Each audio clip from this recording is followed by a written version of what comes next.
My parents announced at their wedding anniversary dinner. We are going to Hawaii next week with the entire family for another party. Everybody was happy.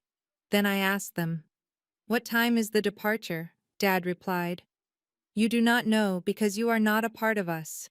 You can stay behind and take care of all the kids." What I did next, no one could believe. My name is Sophia, and I am 32 years old.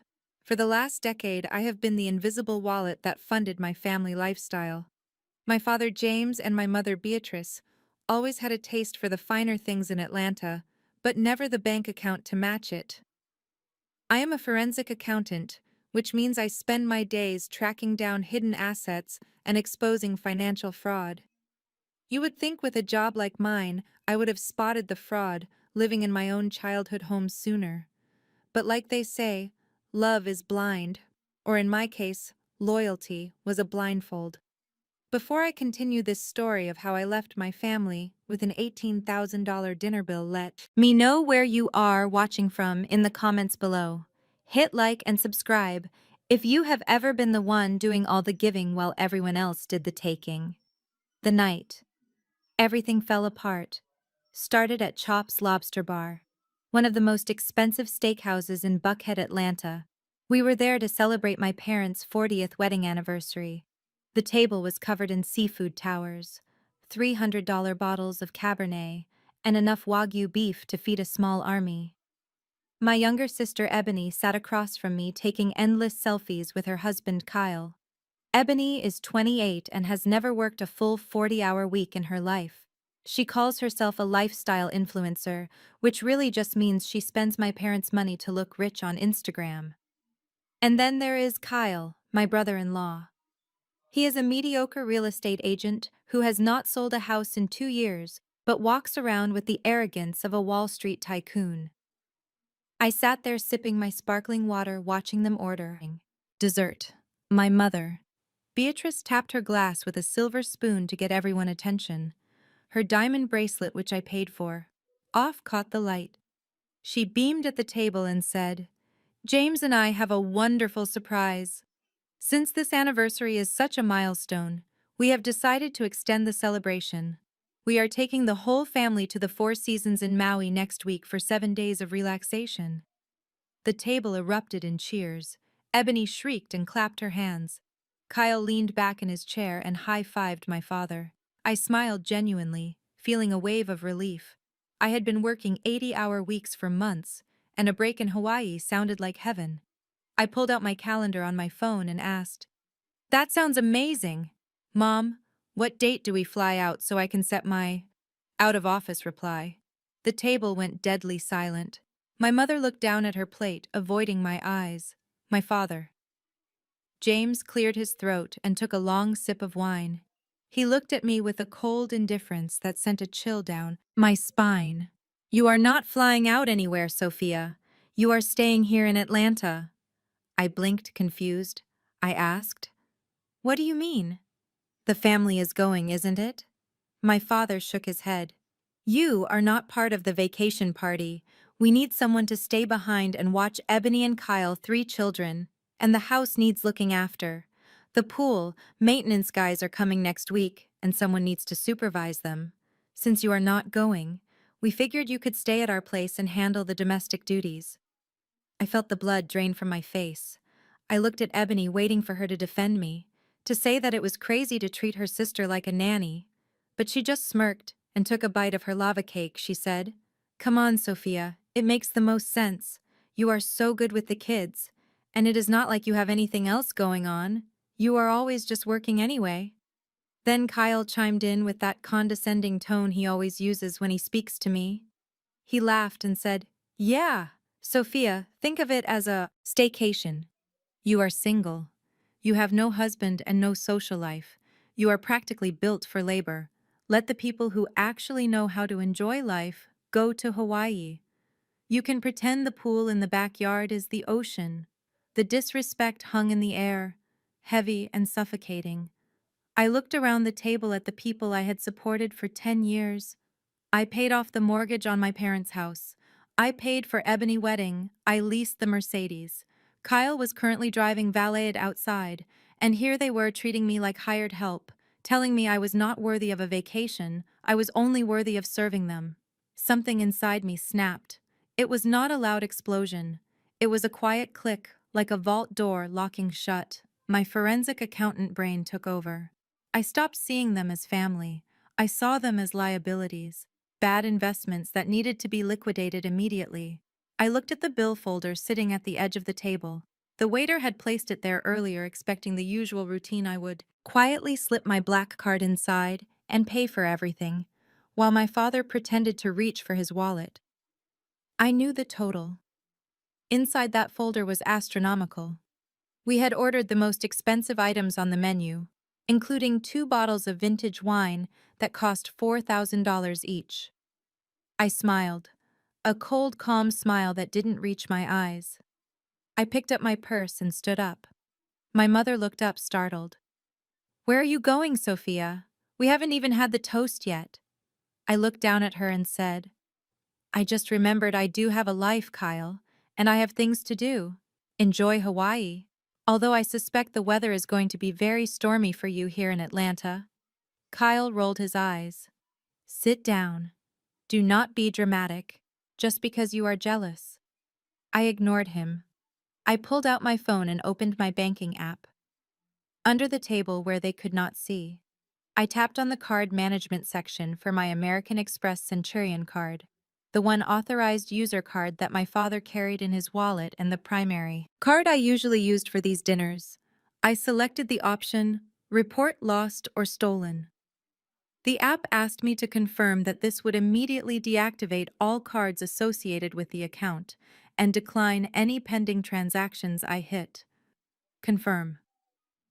I looked at my father and said, "Happy anniversary, Dad.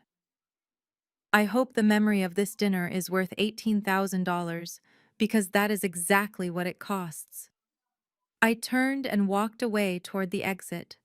My heart was pounding, but my steps were steady. I did not look back, but I could hear the confusion starting behind me. I walked past the host stand and out into the cool night air, giving the valet my ticket. As I waited for my car, I watched through the large glass window of the restaurant. The waiter had arrived at the table to collect the payment.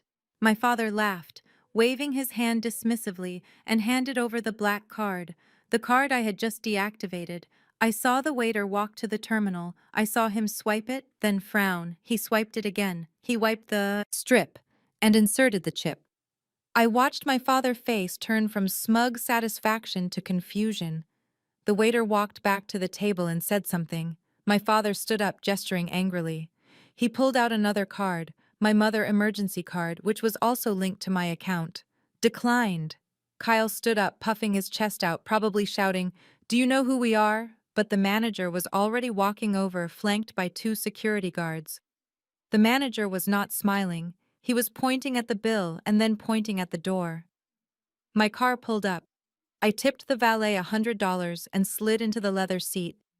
As I drove away, I saw blue lights reflecting in my rearview mirror. A police cruiser was pulling into the restaurant parking lot. My phone started buzzing on the passenger seat. Dad calling, Mom calling, Kyle calling, Ebony calling. I reached over and pressed the power button, silencing them all. They wanted me to manage the house while they were in Hawaii. Well, I had just started by cleaning up the finances. Step 1 was cutting off the parasites. The drive home was the most peaceful commute of my life, but I knew this was just the beginning of the war. The elevator doors to my penthouse opened with a soft chime, and I stepped into the sanctuary of my living room.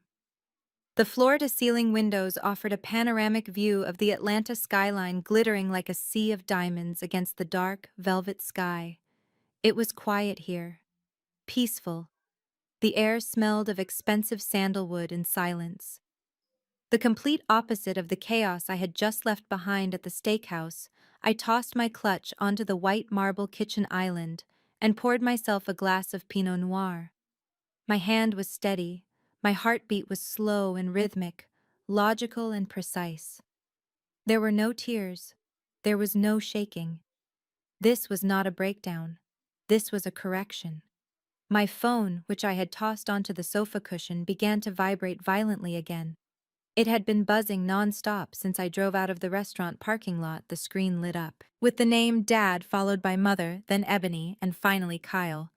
Calling for the 10th time, I sat down and placed the phone on the coffee table, staring at it like it was a biological specimen in a petri dish. I swiped to answer, but put it on speaker without saying a word. Sophia, are you insane? My father's voice boomed through the quiet apartment, almost distorting with rage. Do you have any idea how humiliating that was? The manager threatened to call the police on us. We had to leave my vintage Omega watch as collateral just to leave the building. You need to turn this car around. Come back here, pay this bill, and apologize to your mother right now. She is having heart palpitations. I took a sip of wine, swirling the dark red liquid in the glass. I am waiting for an answer. Sophia, my father shouted. I leaned forward and spoke softly, calmly. No, Dad. You are not waiting for an answer. You are waiting for a bailout. And that department is permanently closed. I hung up before he could respond, immediately blocking the number. Then I picked up my laptop. It was a sleek silver machine, the tool of my trade as a forensic accountant. Usually I used it to hunt down embezzlers and money launderers. Tonight I was using it to surgically remove the tumors from my own financial life. I logged into my primary banking dashboard, the screen filled with pie charts and transaction lists. It was a map of my own exploitation. For 10 years I had convinced myself that paying for everything was my duty, that if I bought their love expensive enough, eventually it would become real. But looking at the $18,000 attempted charge from dinner tonight, I realized I was not buying love. I was paying a ransom. I started with the telecommunications account. We were on a family plan that I had set up 5 years ago, giving them unlimited data, international calling, and the newest iPhone upgrades. Every September, the bill was $480 a month, automatically deducted from my checking account. I clicked on Manage Lines. There they were, James, Beatrice, Ebony, and Kyle. I selected all 4 checkboxes. The system asked for a reason for cancellation. I typed in non-payment by users and hit confirm effective immediately at midnight. Their phones would turn into glorified paperweights. No more data, no more calls, no more Instagram uploads for Ebony, no more angry voicemails for me. Next was the car insurance. This was the one that gave me a dark sense of satisfaction. Kyle drove a Mercedes G-Wagon that he insisted was necessary for his image as a real estate mogul. The truth was, he could not get insurance on his own because of 2 DUIs and a credit score lower than his IQ. I had added him to my policy to keep him legal on the road, mostly because my sister begged me, saying he needed the car to drive my nieces and nephews. I pulled up the policy details. The premium was astronomical because of his risk factor. I clicked, Remove Driver A. Warning box popped up stating that removing the primary driver would notify the leasing company that the vehicle was uninsured, which would trigger a default on the lease agreement. I did not hesitate. Click. The policy was canceled. A notification email was instantly sent to the leasing agency. By tomorrow morning, the repo men would be getting a work order for that black Mercedes. I took another sip of wine. Feeling lighter with every click, it was like shedding dead weight. Then I moved to the credit cards. Ebony had a supplementary Platinum Amex linked to my account. She used it for groceries, she claimed. But the statement showed charges at Sephora, Nordstrom, and a very expensive holistic spa in Buckhead just yesterday. I looked at the pending charges. She was currently at a bar, probably buying rounds of drinks to complain about me to her friends. I selected her card, freeze card. Then, for good measure, I selected report lost or stolen, just to ensure the physical card would be flagged if she tried to swipe it again. I could imagine the scene. The bartender coming back with that pitying look, telling her the card was declined in front of her high society friends. Finally, I went for the infrastructure, my parents' house. The sprawling 4-bedroom villa that they lived in was legally owned by my LLC. But all the utility bills were in my personal name because my father had a dispute with the power company years ago and refused to pay a deposit. I paid the electricity, the water, the gas, and the high-speed fiber optic internet. I logged into the Georgia Power portal. The bill for last month was $600. They liked to keep the air conditioning at 60 degrees, even in the summer, and left every light in the house on to make it look occupied and grand. I navigated to the service request section. I selected disconnect service. The calendar popped up asking for a date. I selected tomorrow morning. The system asked for a forwarding address for the final bill. I typed in the address of the homeless shelter downtown. A petty move, perhaps. But after being told I was not part of the family, I figured I should not be part of their lighting grid either. I sat back and watched the screen confirm the requests. One by one, the digital tethers that bound me to them were being severed. It was surgical. It was clean. It was devastating. My phone on the table lit up again. But this time it was not a call. It was a text notification from the bank. Not my bank. Their bank. Since I managed their finances, I still had the alert set up on my phone for overdrafts. Ping account, ending in 4509, insufficient funds. Ping account, ending in 4509, transaction declined Uber Eats. Ping alert insurance policy, cancelled Mercedes-Benz, financial services. It was starting. The digital fireworks. I could visualize the scene on the other side of town. They were likely huddled in the living room of the villa, trying to figure out how to get home, or how to order food since they had no cash left after the watch incident. Suddenly their phones would stop refreshing their feeds. The lights in the house were still on for now, but the darkness was coming. Kyle's phone buzzed on the table in my imagination. He probably looked down, seeing the email from the insurance company, asking why his coverage had been dropped. He would start swearing, face turning red, realizing that without insurance, he could not legally drive the car to the airport for their Hawaii trip. Ebony was likely trying to buy a comfort purchase online, maybe a new dress for the vacation, and getting the payment failed red text.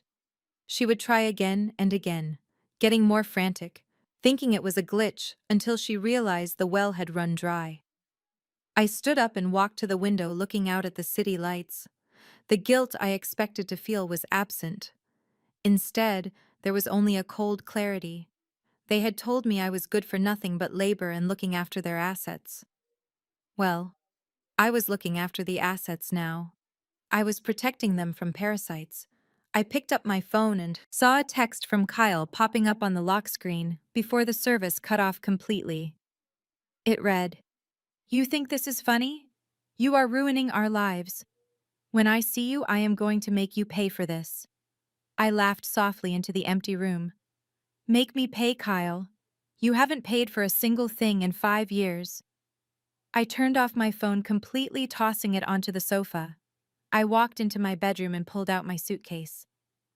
Not to pack for Hawaii, but to prepare for the war that was coming tomorrow. Morning would bring the physical confrontation.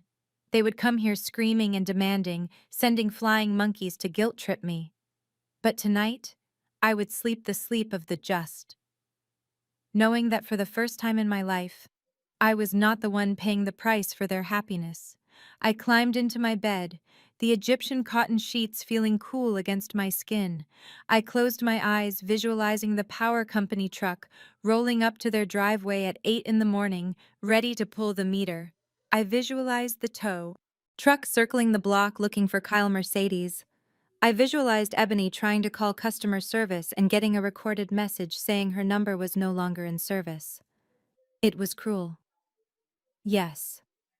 But it was also the first time I had ever respected myself. The Bank of Sofia was closed, and the foreclosure on their fantasy life had just begun. Tomorrow the real eviction would start, and I needed to be rested for the show. The morning sun rose over Atlanta, bringing with it the oppressive humidity that turns the city into a steam bath by noon. Usually inside my parents' sprawling Mediterranean-style villa, the climate was controlled to a crisp 68 degrees, regardless of the weather outside. But this morning was different. The hum of the industrial air conditioning unit was gone. The gentle whir of the refrigerator fan was silent. The house sat in a heavy, dead quiet that was about to be broken by panic. I was not there to see it in person, but I knew exactly how the scene played out because I had access to the smart home security cameras, which operated on a backup battery system. I sat in my kitchen sipping a fresh cup of coffee, watching the feed on my iPad, like it was the morning news. At 8 in the morning, the temperature inside their house had already crept up to 75 degrees. I watched my sister Ebony stumble into the kitchen, wearing a silk robe that cost more than my first car. She tapped the screen of her phone furiously, pushing her perfectly manicured nails against the glass. Then she walked over to the smart fridge, expecting the screen to light up with the weather and her schedule. It remained black. She pulled the handle and frowned. The light inside did not turn on. I watched her lips move, shouting for Mom. She opened the freezer drawer and I smiled, knowing that $300 worth of organic grass-fed steaks and gourmet ice cream were slowly beginning to weep onto the floor, melting into a puddle of expensive waste. Then came the real crisis Ebony held, her phone up walking in circles around the kitchen island trying to find a signal. She was trying to post her morning affirmation story to Instagram, something she did religiously to show her followers how perfect her life was. But the Wi-Fi was dead. And thanks to my late-night purge of the family plan, her cellular data was non-existent. She was digitally stranded, cast away on an island of silence. For a girl whose entire existence relied on external validation, being offline was not just an inconvenience, it was an existential threat. In the driveway, the situation was escalating from inconvenient to catastrophic. My brother-in-law Kyle walked out the front door wearing designer sweatpants and holding a car key fob. He pointed it at his beloved Mercedes G-Wagon and pressed the unlock button. Nothing happened. He pressed it again, walking closer, furious. He did not know that when I canceled the insurance, I also notified the leasing company of a breach of contract regarding the primary garaging, address and payment default. A flatbed tow truck was already backing up the long driveway. The beep beep beep of the truck reversing cut through the morning air. Kyle ran down the steps, waving his arms, screaming at the driver. I could not hear the audio clearly through the camera, but his body language was unmistakable. He was doing the "do you know who I am?" routine, chest puffed out, finger pointing aggressively. The driver, a large man who had likely dealt with 1,000 Kyles in his lifetime, simply ignored him. He hooked the G-Wagon up by the wheels, watching Kyle scream, with a look of utter boredom. Within 5 minutes, the symbol of Kyle's status, the vehicle he used to look down on everyone else, was hoisted into the air and driven away, leaving nothing but a grease stain on the paver driveway, and a man standing in his socks, looking smaller than he ever had. Before I closed the iPad and took a deep breath, the first wave of the attack was successful. The chaos I had orchestrated was unfolding with mathematical precision. But I knew my mother Beatrice would not take this lying down. She was not the type to sit in the heat and reflect on her actions. She was a woman who believed in weaponizing guilt and public spectacle. An hour later, my doorbell camera alerted me to movement at my front gate. I lived in an upscale townhouse community, one with manicured lawns and nosy neighbors who loved nothing more than a little morning drama. I checked the monitor. My mother had arrived. She must have taken an Uber since my father. Luxury sedan was likely low on gas, and they had no credit cards to fill it up. She was wearing a tweed suit that was a very convincing knockoff of a Chanel design, pastel pink with gold buttons meant to signal elegance and maternal warmth. She marched up to my front door and began to pound on it with her fist. "Sophia, open this door right now," came her muffled voice through the thick wood. I stood on the other side, leaning against the wall, calm and silent. I had no intention of opening it. When I did not answer, she stepped back and looked up at the bedroom windows. She took a deep breath and began the performance. Beatrice Jenkins was an actress who had missed her calling. She threw her hands up in the air, and her voice pitched up an octave loud enough for the neighbors 3 doors down to hear Sophia. "How can you do this to your own mother? After everything we sacrificed for you. We are starving, Sophia. Your father is sick, and you cut off the power. You are trying to kill us. I peeked through the blinds. I saw Mrs. Gable from across the street, stepping out onto her porch, pretending to sweep, but clearly watching eagerly. Another neighbor was walking his dog and had stopped completely holding his phone up, probably recording. My mother saw them too, and it only fueled her performance. She fell to her knees right there on my front lawn, clutching her chest. She was sobbing now, loud, theatrical sobs that shook her shoulders. "Look at what she does to me," she wailed to the invisible audience. My own daughter. I carried her for 9 months, and she leaves us to rot. She is ungrateful. She is cruel. My phone started buzzing again. It was a text from Mrs. Gable. "Sophia, is everything okay? Your mother seems very distressed. Maybe you should go out there." I looked at the text, then back at my mother. She was now lying prone on the grass, ruining the knees of her pink suit, pounding the earth. The humidity was rising, and I could see the sweat making her makeup run. She looked deranged, desperate and dangerous. Not physically dangerous, but dangerous to my reputation, dangerous to my peace. I walked over to the smart home control panel on my wall. My finger hovered over the security section. I could call the police. I could have her removed for trespassing, but that would give her the martyrdom she craved. She would tell the police I was abusive, that she was just a worried mother checking on her child. No. I needed a solution that was non-lethal but incredibly effective, a solution that would wash away the drama. I navigated to the irrigation control tab. My lawn had a high-pressure sprinkler system designed to keep the fescue grass emerald green in the Georgia heat. It was scheduled to run at 4 in the morning, but I had the manual override right at my fingertips. I looked out the window one last time. My mother was mid-wail, screaming about how I had stolen her retirement money, a lie so bold it almost made me laugh. I pressed the button labeled Zone A Front Lawn, Max Pressure.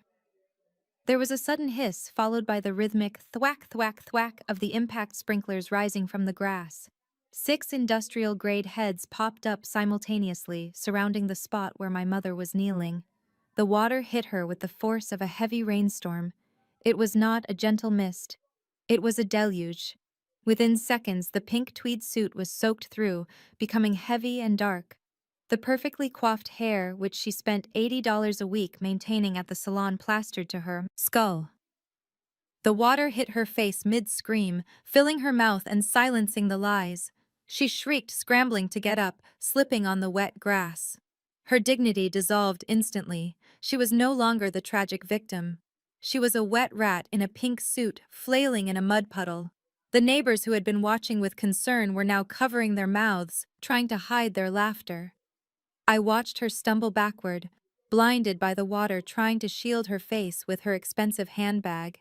She ran toward the street, her heels sinking into the softening earth, tripping and recovering until she reached the pavement.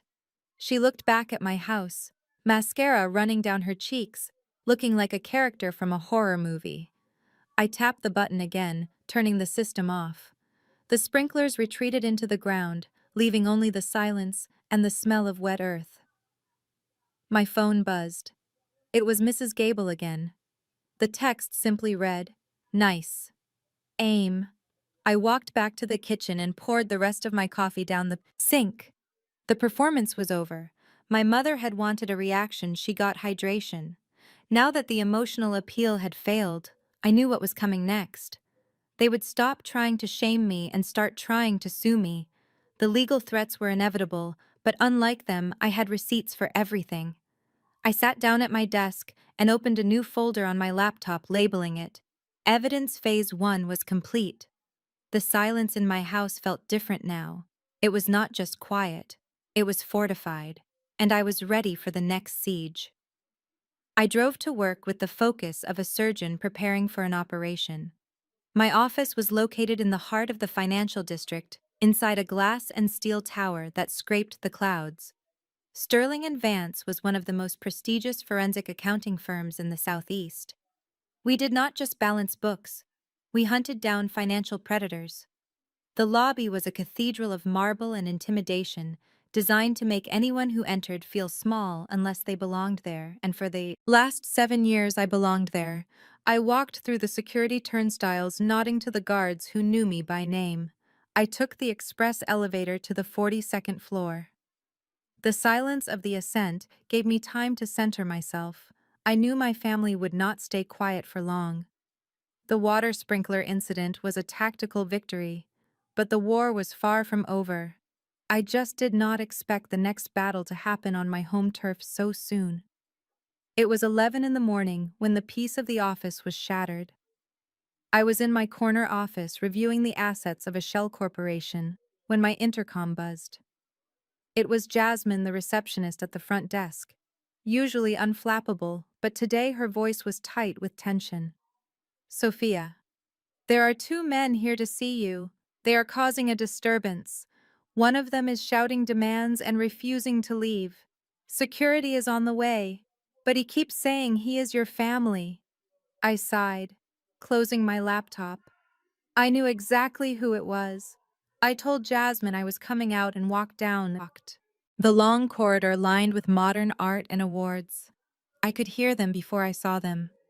Kyle's voice was echoing off the marble walls, distinct and grating, carrying that specific tone of entitlement that always made my skin crawl. I rounded the corner to the reception area, and the scene was exactly as I had imagined. My father James was standing by a potted plant, looking uncomfortable in a suit that was 10 years out of style, clutching a briefcase that I knew was empty. Kyle, however, was center stage. He was leaning over the reception desk, pointing a finger in Jasmine's face, using his physical size to intimidate her. I demanded to speak to her, supervisor. Kyle was shouting, his face flushed red. Listen to me, sweetheart. I do not think you understand who I am. I am a business owner, and I am reporting an employee who is mentally unstable. You need to get someone with actual authority down here right now before I sue this entire firm for harboring a dangerous person. Jasmine looked at him with cool detachment. Sir, if you do not lower your voice, I will have you removed. Kyle laughed, a harsh barking sound. Remove me. I would like to see you try. I am a white male citizen, exercising my rights. This is a public building. It is a private firm, Kyle, I said, stepping into the lobby. My voice was not loud, but it cut through the noise instantly.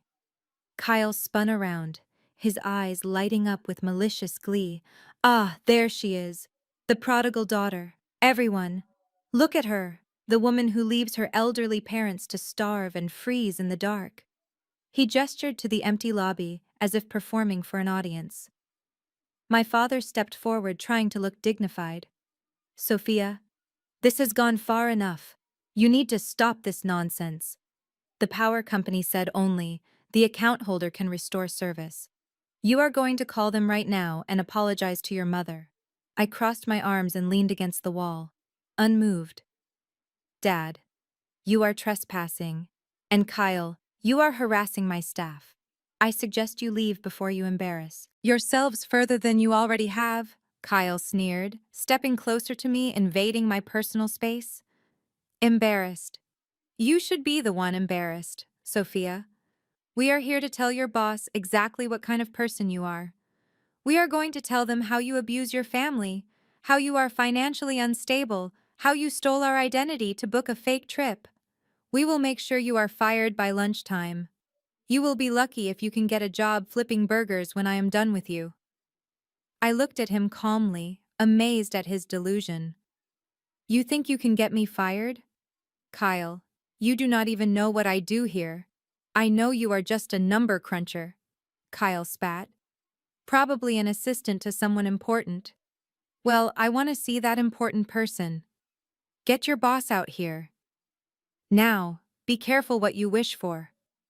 A voice rang out from the double glass doors behind me. The air in the room changed instantly.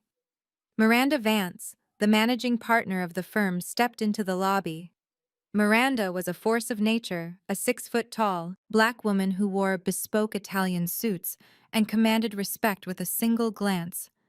She had built this firm from the ground up, fighting through every barrier thrown in her way. She did not suffer fools, and she certainly did not suffer racists. Kyle turned to look at her, and I saw him visually assess her.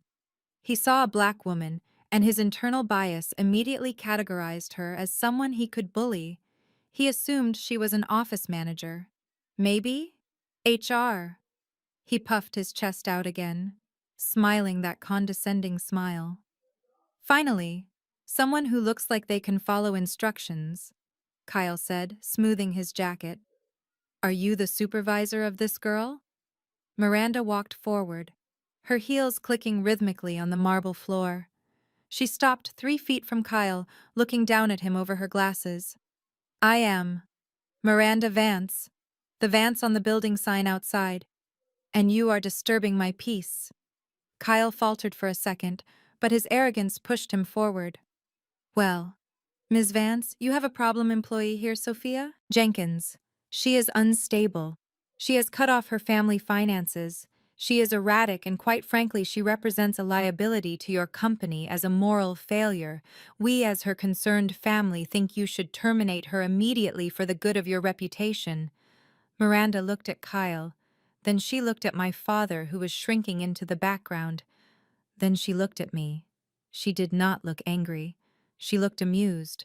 Terminate her, Miranda repeated slowly, testing the word, like wine. Terminate Sophia. Yes, Kyle said, sensing a victory. We can provide written statements about her character. Miranda laughed. It was a dry, terrifying sound. You want me to terminate a senior partner? The silence that followed was absolute, heavy and suffocating. Kyle blinked stupidly, confused. What? Miranda took a step closer to Kyle, her voice lowering to a deadly whisper. Sophia is not an assistant. She is not a mid-level manager. Sophia is a senior partner in this firm. She owns equity. She brings in more revenue in a single quarter than you have likely generated in your entire life. Her base salary alone is $500,000 a year, not including her profit sharing, which was substantial last year. So when you come into my lobby screaming at my receptionist and demanding I fire one of the owners of this company, you are not just being rude. You are making the biggest mistake of your pathetic life. I watched the realization hit them. It was like watching a car crash in slow motion. First came the shock. Kyle's mouth fell open, his brain trying to process the number. $500,000. He looked at me, and for the first time I saw fear. But then I looked at my father. James was staring at me. But the look in his eyes was not pride. It was not apology. It was hunger. Pure, unadulterated greed. He was doing the math in his head, calculating 10 years of my salary, realizing just how much money I actually had hidden from them. He realized that the $18,000 dinner was pennies to me, he realized. They had been begging for crumbs when they could have been trying to steal the whole loaf. So that is why you have the penthouse, my father whispered, his voice trembling, not with shame, but with avarice. You are rich. You are actually rich. Kyle recovered from his shock, and his face twisted into something ugly. Oh, so you have $500,000 a year, and you let your sister struggle. You let us drive a leased car when you could have bought it cash. You are even more selfish than I thought. You have been hoarding this money while we— Security, Miranda said sharply, cutting him off. 2 large guards who had been waiting in the wings stepped forward, taking Kyle by the arms. Get your hands off me, Kyle shrieked, struggling. I am her brother-in-law. She owes us. We are family. Remove him, Miranda said coolly. And if he returns, call the police and have him charged with trespassing and harassment. The guards dragged Kyle backward, his heels skidding on the polished floor. He was shouting obscenities now, his mask of superiority completely shattered, revealing the desperate grifter underneath. My father looked at me one last time, clutching his briefcase, his eyes pleading, not for forgiveness, but for a check. Sophia, please, we can talk about this. You have so much you can surely spare. Go home, Dad, I said, my voice ice cold. Go home and sit in the dark. The guards escorted my father out behind Kyle, pushing them through the revolving doors and onto the hot sidewalk. The lobby fell silent again. Jasmine let out a long breath and smoothed her blouse. Miranda turned to me, her expression softening. Just a fraction. Are you all right, Sophia? I nodded, straightening my blazer. Never better. Good, Miranda said, turning back toward the offices. Take the rest of the day off. Call your lawyer. Lock down your assets tight. Because now that they know the number, they are not going to stop. They are going to come for everything. I watched her walk away and knew she was right. The secret was out. They knew I was not just a safety net. I was a gold mine. And seeing the hunger in my father's eyes, I knew that the lawsuits were coming. I knew the guilt trips would ramp up. But they had made a fatal error. They thought money was my weakness, but money was my weapon, and I had a lot more ammunition than they did. I walked back to the elevator ready for the next phase. The gloves were off, and I was done playing the dutiful daughter. It was time to show them exactly what a senior partner does to liabilities. I liquidate them. I thought the humiliation in my office lobby would silence them for at least a week. I assumed that finding out I was a senior partner with the resources to crush them legally would make them retreat and lick their wounds. But I underestimated the desperation of a narcissist who feels their supply being cut off. My sister Ebony did not have a job and she did not have a credit line anymore. But she still had her phone and a Wi-Fi connection she was stealing from the coffee shop down the street. That evening I was sitting in my home office reviewing the draft of a restraining order when my phone began to buzz. It was not a text or a call. It was a notification from TikTok, then another from Instagram, then hundreds appearing in a cascade of digital hate. I opened the app and there it was. The video that was currently trending in Atlanta.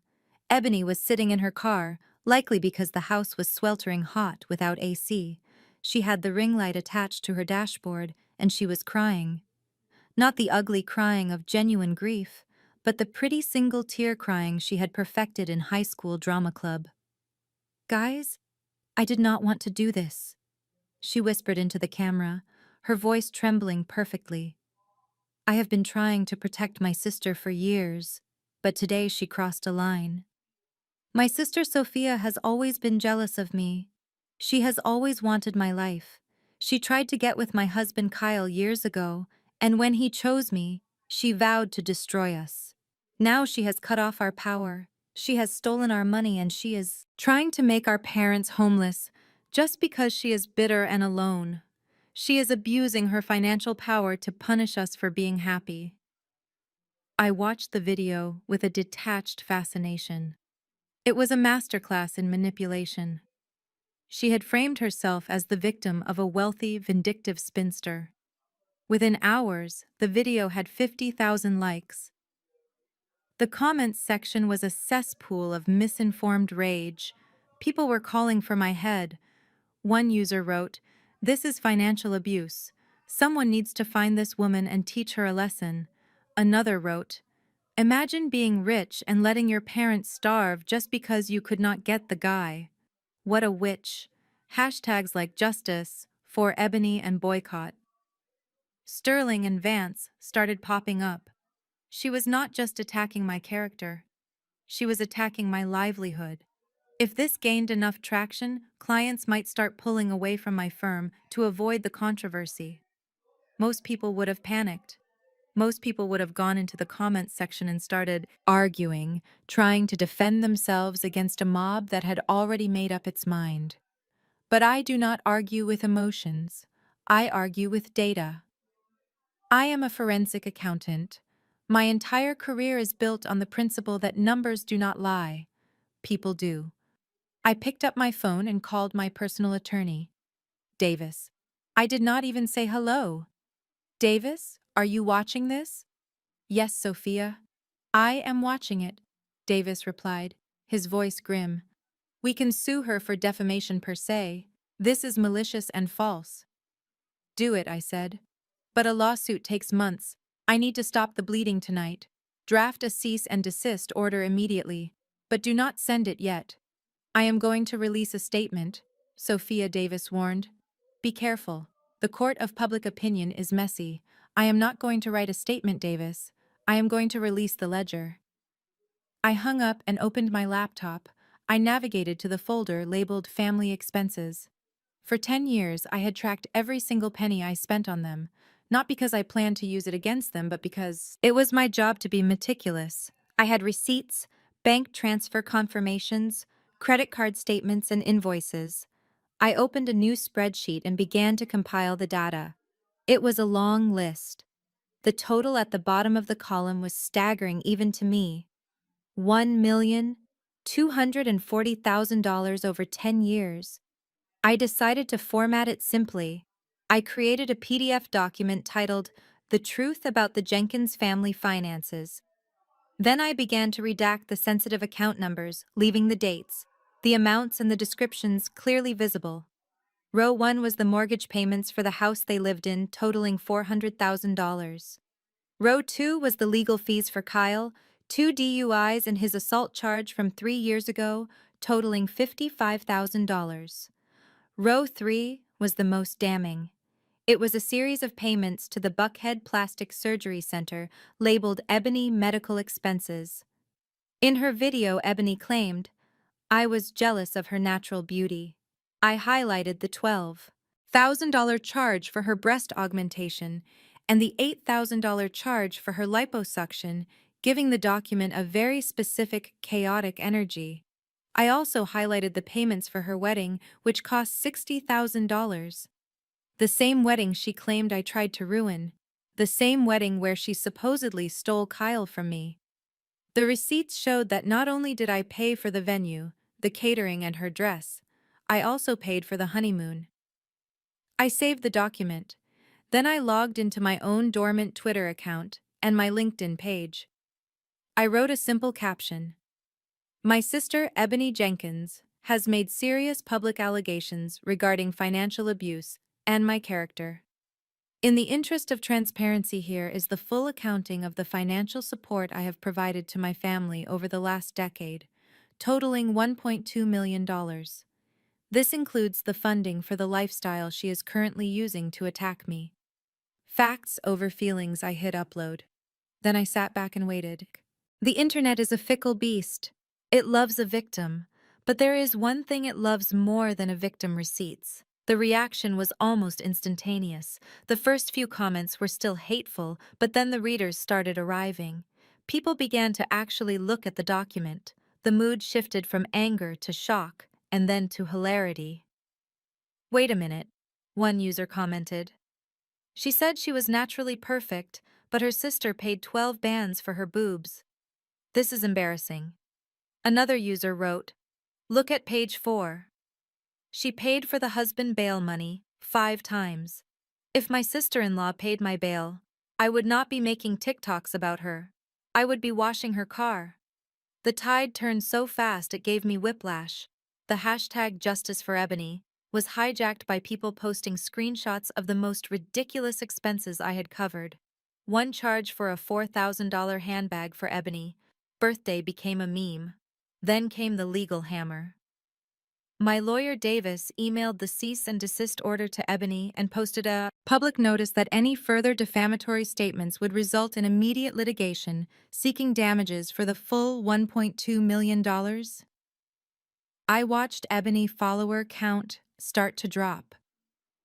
Her comments section, which had been filled with support, was now flooded with people calling her a grifter and a liar. The video she had posted was suddenly deleted, removed from her page in a panic. But nothing is ever truly deleted from the internet. Screen recordings of her crying, fake tears were now being stitched together with my spreadsheet, creating a split-screen video that was going viral for all the right reasons. My phone buzzed again. It was a text from Ebony. You ruin everything. I hate you. Take it down, I replied, simply. You wanted to be an influencer. Ebony, now you are influencing people on the importance of financial literacy. You are welcome. I closed my laptop. The online mob had dispersed, or rather they had turned their torches on the real villain. My reputation was not just saved, it was enhanced. My boss, Miranda, sent me a short email. Brilliant crisis management. Remind me never to get on your bad side. I went to the kitchen and poured myself a glass of water. The silence in my apartment felt different tonight.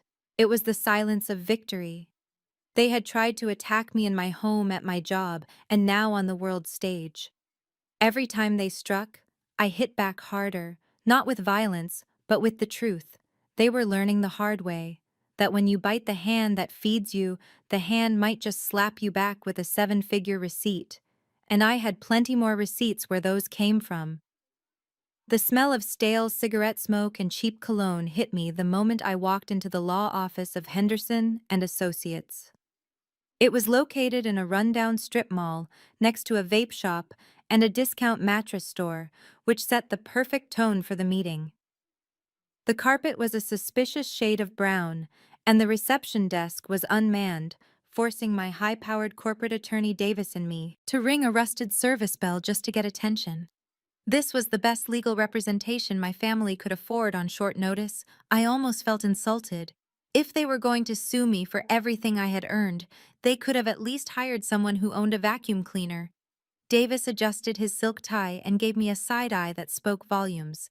He billed $800 an hour, and I knew he was mentally adding a hazard pay surcharge for simply breathing this air. I nodded slightly, telling him to be patient. This was not just a legal proceeding, it was theater, and I had a feeling the final act was going to be spectacular. We were ushered into a cramped conference room that smelled of mildew. My parents, James and Beatrice, were sitting on a lumpy beige sofa, looking like they were waiting for a lottery payout. My mother was wearing her pearls, trying to project an image of wronged dignity, while my father refused to make eye contact, staring intently at a water stain on the ceiling. Standing behind them was Kyle, acting as their self-appointed legal strategist, whispering into my father's ear like a devil on his shoulder. Opposite them sat Mr. Henderson, a man in a rumpled suit who looked like he chased ambulances for sport. He did not stand up when we entered. He just gestured to the 2 metal folding chairs on the other side of the scratched table. "Let us get right to it," Henderson said, shuffling some papers, giving me a slimy smile. "We are here to discuss the petition for filial support under Georgia state law and precedent in several jurisdictions. Adult children who have the means are obligated to provide for their indigent parents. Your parents are destitute. Sophia, they have no income, no assets, and no home. Thanks to your recent actions, we are demanding a monthly stipend of $5,000 plus immediate reinstatement of their housing." Kyle smirked from the corner, crossing his arms. "Yeah, Sophia, it is the law. You cannot just leave them to rot while you sit in a penthouse. You have to pay up." I sat perfectly still, my hands folded on the table. I did not look at Kyle. I looked at my father. "Dad, is this really how you want to do this? You want to sue your daughter for an allowance?" My father's jaw tightened. He finally looked at me, and I saw the desperation behind the anger. "We raised you, Sophia. We put clothes on your back. We fed you. Now you have millions and you treat us like strangers. It is only fair. Fair." I repeated the word, tasting the bitterness of it. Davis cleared his throat, the sound cutting through the tension like a knife. He did not open a folder. He did not look at his notes. He simply leaned forward, clasping his hands on the table, looking at Henderson with the pity one might show a toddler trying to solve a calculus problem. "Mr. Henderson." Davis began, his voice smooth and dangerous. "While you are correct that filial responsibility laws exist on the books, they are rarely enforced, but more importantly, you seem to have missed a crucial clause in the statute. The obligation to support a parent is null and void if there is documented evidence of abandonment or financial abuse by the parent against the child." Henderson waved a hand dismissively. There is no abuse here, just a family dispute. Davis smiled, and it was the terrifying smile of a shark sensing blood. Actually, there is. We are not talking about emotional abuse. We are talking about theft. Grand larceny, to be precise. I watched my father's face lose all its color. The smirk vanished from Kyle's face. Davis reached into his briefcase and pulled out a single thick file. He slid it across the table. The sound of the paper hitting the wood was the only sound in the room. These are bank records from 14 years ago.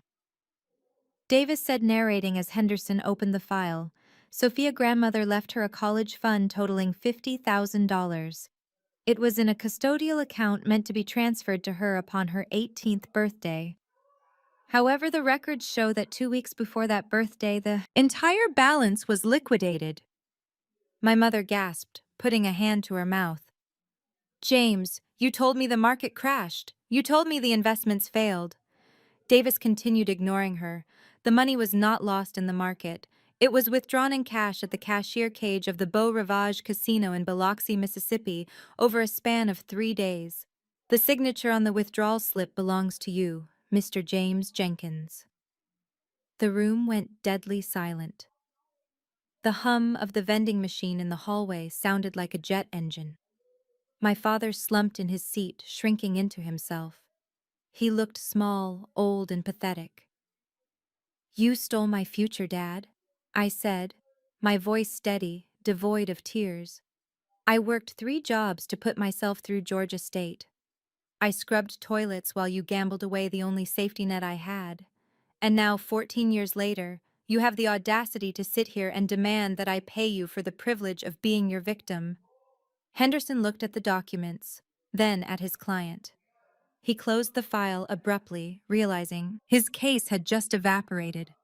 Mr. Jenkins, is this true? My father did not answer. He just stared at his hands. Kyle, however, was not ready to give up. He stepped forward, his face red. Wait, that was years ago. That is ancient history. You cannot hold that against him now. He needs money to live. Davis turned his gaze to Kyle, his eyes cold.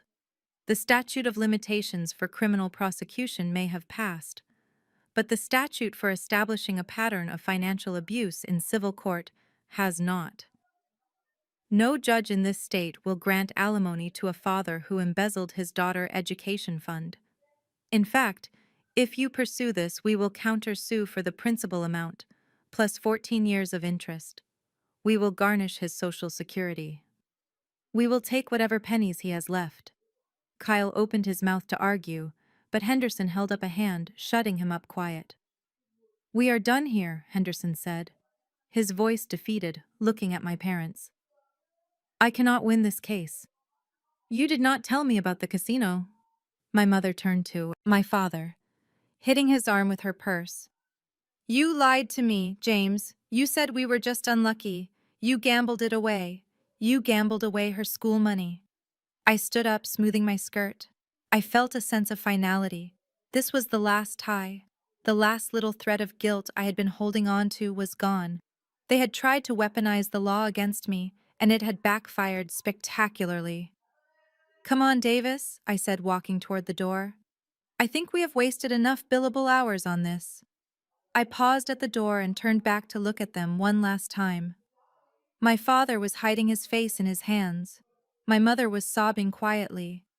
And Kyle was staring at the floor, defeated by the way Dad. I asked, my voice cutting through the gloom. How are you paying Mr. Henderson anyway? His retainer could not have been cheap, since you have no access to my credit cards anymore. I let the question hang in the air for a second, then delivered the final blow. Did you sell her wedding ring? Or is that next on the list? I did not wait, did.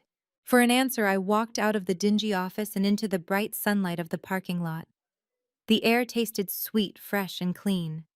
My phone buzzed in my pocket. Probably another threat or another plea, but it did not matter, I was free. And the best part was that I knew exactly what was coming next. Desperation makes people do stupid things, and Kyle was the most desperate of them all. He was about to make a mistake that would cost him a lot more than a lawsuit. It was only a matter of time before he tried to access the one thing he thought I had left unguarded, and I would be waiting for him. 2 weeks after the disaster at the law office, my Aunt Clara called me. Clara was my father's sister, but unlike him, she was a woman of peace, mostly because she refused to acknowledge that war ever existed. She was the type of woman who believed that any family trauma could be cured with enough potato salad and prayer, usually in that order. She invited me to her annual summer barbecue, a neutral ground event, where the entire extended family would be gathering.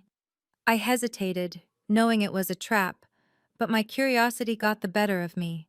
I wanted to see them. I wanted to see what defeat looked like up close.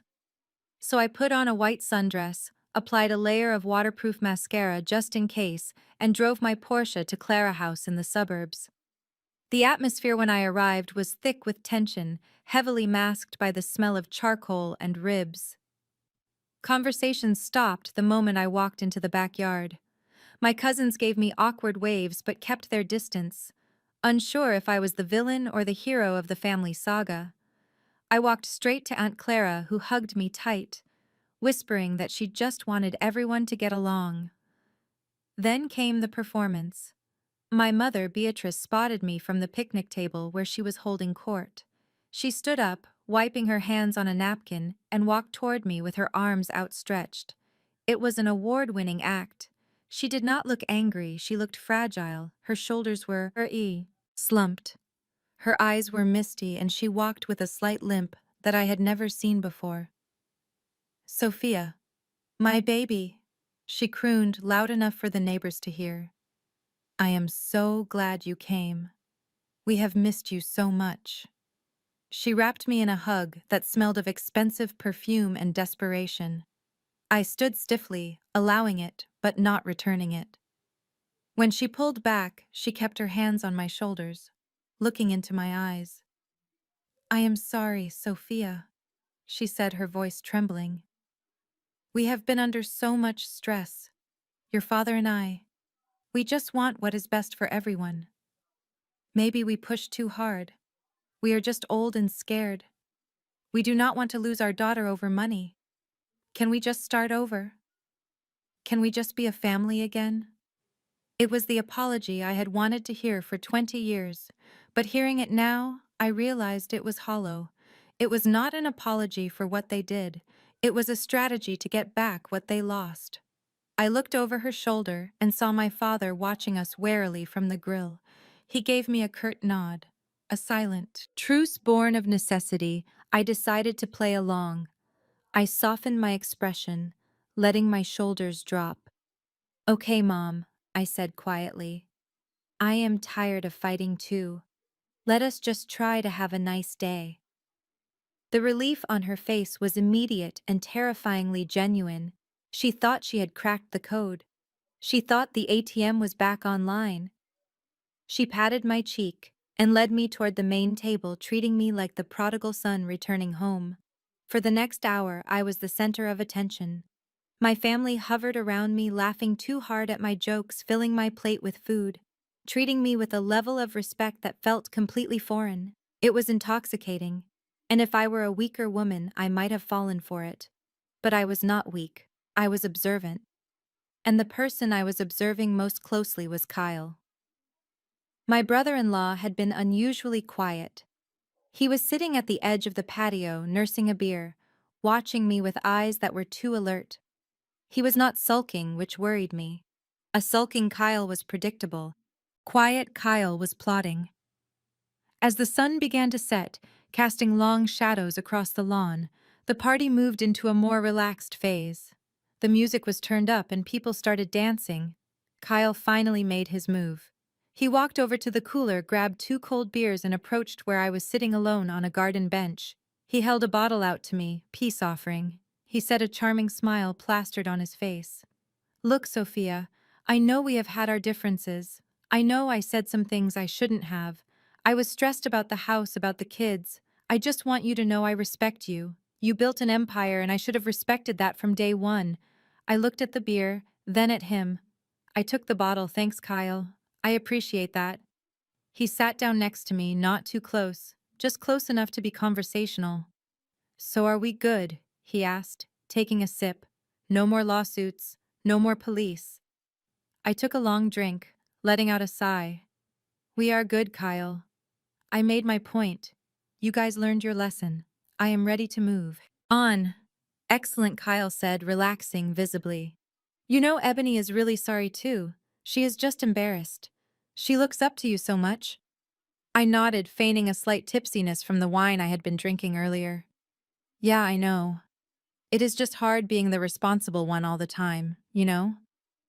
Sometimes I just want to not worry about money. Kyle's eyes lit up at the word money. Barely perceptible, but I saw it. Exactly, he said, leaning in. You should not have to worry. You have great systems in place, right? Your investments run themselves. I laughed a little too loudly. Absolutely. I can manage my entire portfolio from my phone. It is crazy. One click and I can move millions. Technology is wild. I pulled my phone out of my purse, acting careless. I let it dangle in my hand, swinging it slightly, knowing Kyle's eyes were glued to the screen. Hey, let me show you this picture of the resort I stayed at last year, I said, slurring my words just a fraction. It was amazing. You guys should go one day. I tapped the screen to wake it up. The keypad appeared, expecting my 6-digit passcode. I felt Kyle shift beside me. He was trying to look casual, taking a sip of his beer, but his eyes were darting sideways, locked onto my screen. I knew exactly what he was doing. He was memorizing the pattern. I moved my thumb slowly, deliberately telegraphing every movement, and 73429. I typed it in. The phone unlocked, revealing my home screen. I scrolled through my photos, showing him a picture of a beach in Turks and Caicos. Wow, Kyle said, his voice tight. Beautiful. I let the phone sit on my lap, screen still on, making sure he saw the banking app icon in the corner. It was the icon for a private offshore banking interface, usually reserved for high-net-worth clients. I really need another drink, I said, standing up suddenly, leaving the phone on the bench. Oops, let me grab that. No, stay there. I will get it for you, Kyle said quickly, standing up, almost knocking over his chair. You relax. I will grab you a refill. Walked away toward the cooler, but I watched him in the reflection of the sliding glass door. He did not go to the cooler. He walked around the corner of the house, pulling his own phone out furiously, typing notes. He had memorized the passcode. 773429. I sat back down and suppressed a smile. Kyle thought he had just been handed the keys to the kingdom. He thought I was drunk and careless, revealing my security credentials in a moment of weakness. What he did not know was that 773429 was not my real passcode. It was a distress code, a feature I had set up years ago for clients who were under duress. If that code was entered, it would unlock the phone and grant access to a dummy version of the phone interface. It looked real. It acted real. It even had a banking app that would open and show a balance of $5 million. But it was a honeypot. Everything done inside that dummy interface was recorded, keystroke by keystroke. The banking app was a simulation connected to a tracing program. If someone tried to transfer money out, it would appear to work, giving the thief a sense of success, but in reality it would ping the location of the device, attempting the transfer capture, the IP address, and send a silent alert to the FBI Cybercrimes Division. Kyle returned with a fresh beer, his smile now looking predatory. Here you go, Sophia. To family. To family, I echoed, clinking my bottle against his. He sat with me for another 10 minutes, making small talk, but I could see his legs shaking. He was impatient. He wanted to leave. He wanted to get to a computer, or get his hands on my phone when I wasn't looking. I think we are going to head out, he said abruptly, checking his watch. Kids are tired. Thanks for being so cool today, Sophia. Really, it means a lot. He stood up, signaling to Ebony. It was time to go. I watched them leave, waving goodbye from the driveway. Kyle walked with a bounce in his step, the strut of a man who thinks he has just won the lottery. He looked back at me one last time and flashed a smirk, a look of pure arrogance mixed with contempt. He was thinking about the millions he was going to steal. He was thinking about the revenge he was going to exact. I waved back, taking a sip of my beer, smiling sweetly. Run along, Kyle, I thought. Run home and dig your own grave. The shovel is in your hand, and you do not even know it. As their car disappeared down the street, I pulled out my phone. I entered my real passcode and opened my security app. I saw the notification straight away. Unauthorized access code logged. Attempt expected from unrecognized device. I tapped the setting labeled Enable Trap Mode. The bait was set. The water was chummed. Now all I had to do was wait for the shark to bite. And knowing Kyle greed, he wouldn't just bite, he would swallow the hook whole tonight. The digital trap I had set was baited, and Kyle did not just nibble at it, he swallowed it whole. It was 2 in the morning and the only light in my penthouse came from the glow of my 3 monitors. I was not sleeping, I was hunting. My forensic accounting software was running in the background, monitoring every credit bureau and financial institution associated with my social security number. I knew. Kyle was desperate. Desperation combined with arrogance is a dangerous cocktail. It makes people think they are invisible. It makes them take risks that any rational person would avoid. After the barbecue, he must have felt invincible, believing he had tricked me into revealing my security protocols. Or perhaps he had simply raided the old filing cabinets in my parents' attic, finding my tax returns from a decade ago. The first alert hit my screen at 2:14 in the morning. It was a hard inquiry on my credit report from a major lender. A credit card application for a premium travel rewards card had just been submitted. The applicant name was Sophia Jenkins. The income stated was $700,000. But the email address associated with the application was Sophia Mercedes Jenkins at gmail.com, an email address I had never created. I leaned forward, studying the metadata. The application originated from an IP address in Sandy Springs, specifically from a residential internet connection registered to Kyle Anderson. He was not even using a VPN. He was committing a federal felony from his living room sofa, likely while sipping the beer he had taken from my aunt cooler. Most people, upon seeing an identity theft attempt in progress, would panic. They would call the credit bureau immediately to freeze their file. They would call the bank to scream fraud. But I was not most people. I was playing a long game. A game where the objective was not just to stop the theft, but to secure a conviction. I watched the screen as the automated underwriting system processed the application. Because my credit score was 850, and my debt-to-income ratio was flawless, the approval was instantaneous. A digital card number was issued immediately, allowing the user to start spending before the physical card even arrived in the mail. I could imagine Kyle's face in that moment. The rush of dopamine seeing that approved message on his screen. He probably turned to Ebony, who was likely hovering over his shoulder, and told her that he had fixed everything. He was the hero. He was the provider. 10 minutes later, the second alert chimed. A transaction was being attempted. The merchant was Delta Airlines. The amount was $24,000. He was not just booking economy tickets, he was booking Delta One suites for 4 people. Round trip to Maui, fully refundable, though I doubted he planned to refund them. My finger hovered over the decline button on my banking override interface. It would be so easy to stop this right now, to cut off his supply and watch him panic. But if I stopped him now, it was just an attempted crime. It was a he said, she said situation. He could claim it was a misunderstanding or a glitch. I needed him to cross the line of no return. I needed the money to leave the bank. I needed the tickets to be issued. I needed grand larceny and wire fraud. I picked up my phone and dialed a number I had saved for emergencies, specifically for the fraud department of the issuing bank. I had a contact there, a senior investigator named Roberts, whom I had worked with on a previous embezzlement case. Roberts picked up on the second ring, his voice groggy. Sophia, it is 2:30 in the morning. This better be good. It is better than good. Roberts, I said. my eyes never leaving the screen. I have a live one. Identity theft in progress. The perpetrator is using my credentials to book flight tickets totaling $24,000. I will kill the card, Robert said instantly. I could hear the clicking of his keyboard. I can have the account frozen in 10 seconds. No, I said sharp and commanding. Do not freeze it, Roberts. Do not decline the charge. There was a pause on the line. Excuse me.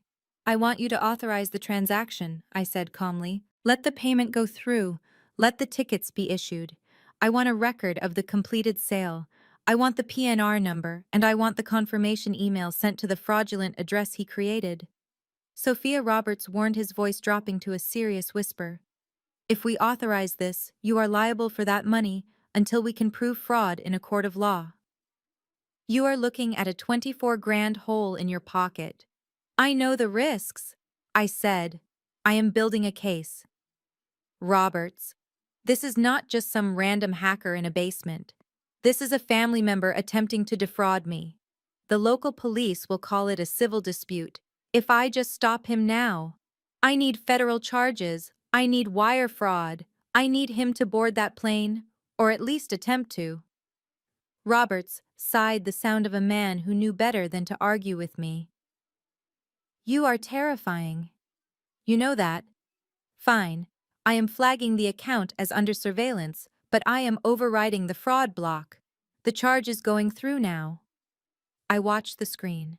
The status changed from pending to approved. Got him, I whispered. Kyle had just successfully stolen $24,000. He likely high-fived my sister. He probably woke up my parents to tell them the good news that the trip was back on, that he had secured the funding through a business bonus or some other lie. But in reality, he had just purchased 4 tickets to federal prison. I thanked Roberts and hung up, but I was not done. The FBI has a specific division for white-collar crime. And while they usually deal with corporate espionage, a case this clean with a victim willing to do the legwork was a gift-wrapped present for them. I drafted an email to Agent Miller, a contact I had at the Atlanta field office. Subject: wire fraud and identity theft in progress. Evidence attached. I attached the IP logs, the credit inquiry report, and the transaction details. I explained that the suspect was a relative, and that I was allowing the crime to proceed to ensure an arrest could be made at a federal checkpoint, specifically the airport. I sat back in my chair, the adrenaline finally starting to fade, replaced by a cold, hard satisfaction. Kyle thought he was playing chess, but he was actually playing Russian roulette, and he had just pulled the trigger on a loaded chamber. My phone buzzed with a text message. It was from my mother. So glad things are working out. Kyle told us he surprised us with the tickets. See, I knew you would come around and help us in spirit. Family always finds a way. I stared at the message. The level of delusion was staggering. They actually believed that the universe, or perhaps my silent compliance, had provided this for them. They did not question where the money came from. They did not care, as long as they got their way. I typed a reply, then deleted it. No silence was better. Let them pack their bags, let them drive to the airport, let them stand in the TSA line with their Louis Vuitton luggage and their smug smiles. The higher they climbed, the harder the fall would be. I looked at the transaction log one last time. The airline tickets were just the beginning. Now that the card was active, Kyle was feeling bold. Another alert popped up. A charge for $2,000 at a luxury resort. Where website? He was buying new clothes for the trip. Buy it all, Kyle, I said to the empty room. Buy the swimsuits. Buy the sunglasses. Deck yourself out in stolen luxury, because where you are going, the only outfit you will be wearing is an orange jumpsuit, and it is not going to be tailored. I closed the laptop and walked to the window, looking out at the sleeping city. The war was over, the trap was sprung. Now all I had to do was wait for the harvest. The flight was scheduled for Friday morning, giving me 48 hours to coordinate with the authorities. 48 hours for them to dig their hole so deep they would never see the sun again. I went to bed, not with worry but with the peaceful anticipation of a hunter who knows the prey is already in the cage. The 48 hours leading up to their departure were a study in human delusion. I sat in the stillness of my penthouse, watching the final act of a tragedy play out in real time. My phone, which had been relatively quiet since the law office debacle, suddenly came alive. It started on Wednesday afternoon, just 2 days before their flight to Hawaii. My sister Ebony was the first to break the silence, sending a text that was meant to be a victory lap. "Look at us winning without you. We do not need your charity, Sophia. We have our own resources. Enjoy your lonely life with your spreadsheets while we sip Mai Tais on the beach." I read the message and felt nothing but a cold amusement. She truly believed that money had magically fallen from the sky. She did not question where Kyle suddenly got a credit limit high enough to book a $40,000 vacation. She just accepted the abundance because in her mind, she deserved it. Then came the social media blitz. I opened Instagram, and there it was, the post that would eventually become Exhibit B in a federal court case. Ebony had posted a photo of 4 first-class boarding passes spread out on a marble countertop. The caption read, "Upgrades only. The universe provides when you cut out toxic energy. Hawaii. Here we come. Blessed. First class. Family." First, I zoomed in on the photo, clearly seeing the confirmation numbers and the flight details. Delta Flight 882, departing Atlanta at 10 in the morning on Friday. They were flying Delta One fully lie-flat seats, usually reserved for business moguls and celebrities. And they were paying for it with my credit rating, using the identity Kyle had stolen from me. I took a screenshot, saving it to the folder labeled Federal Wire Fraud. Then I sent a copy to Agent Miller at the FBI with a simple note. "They are confirmed for Friday morning."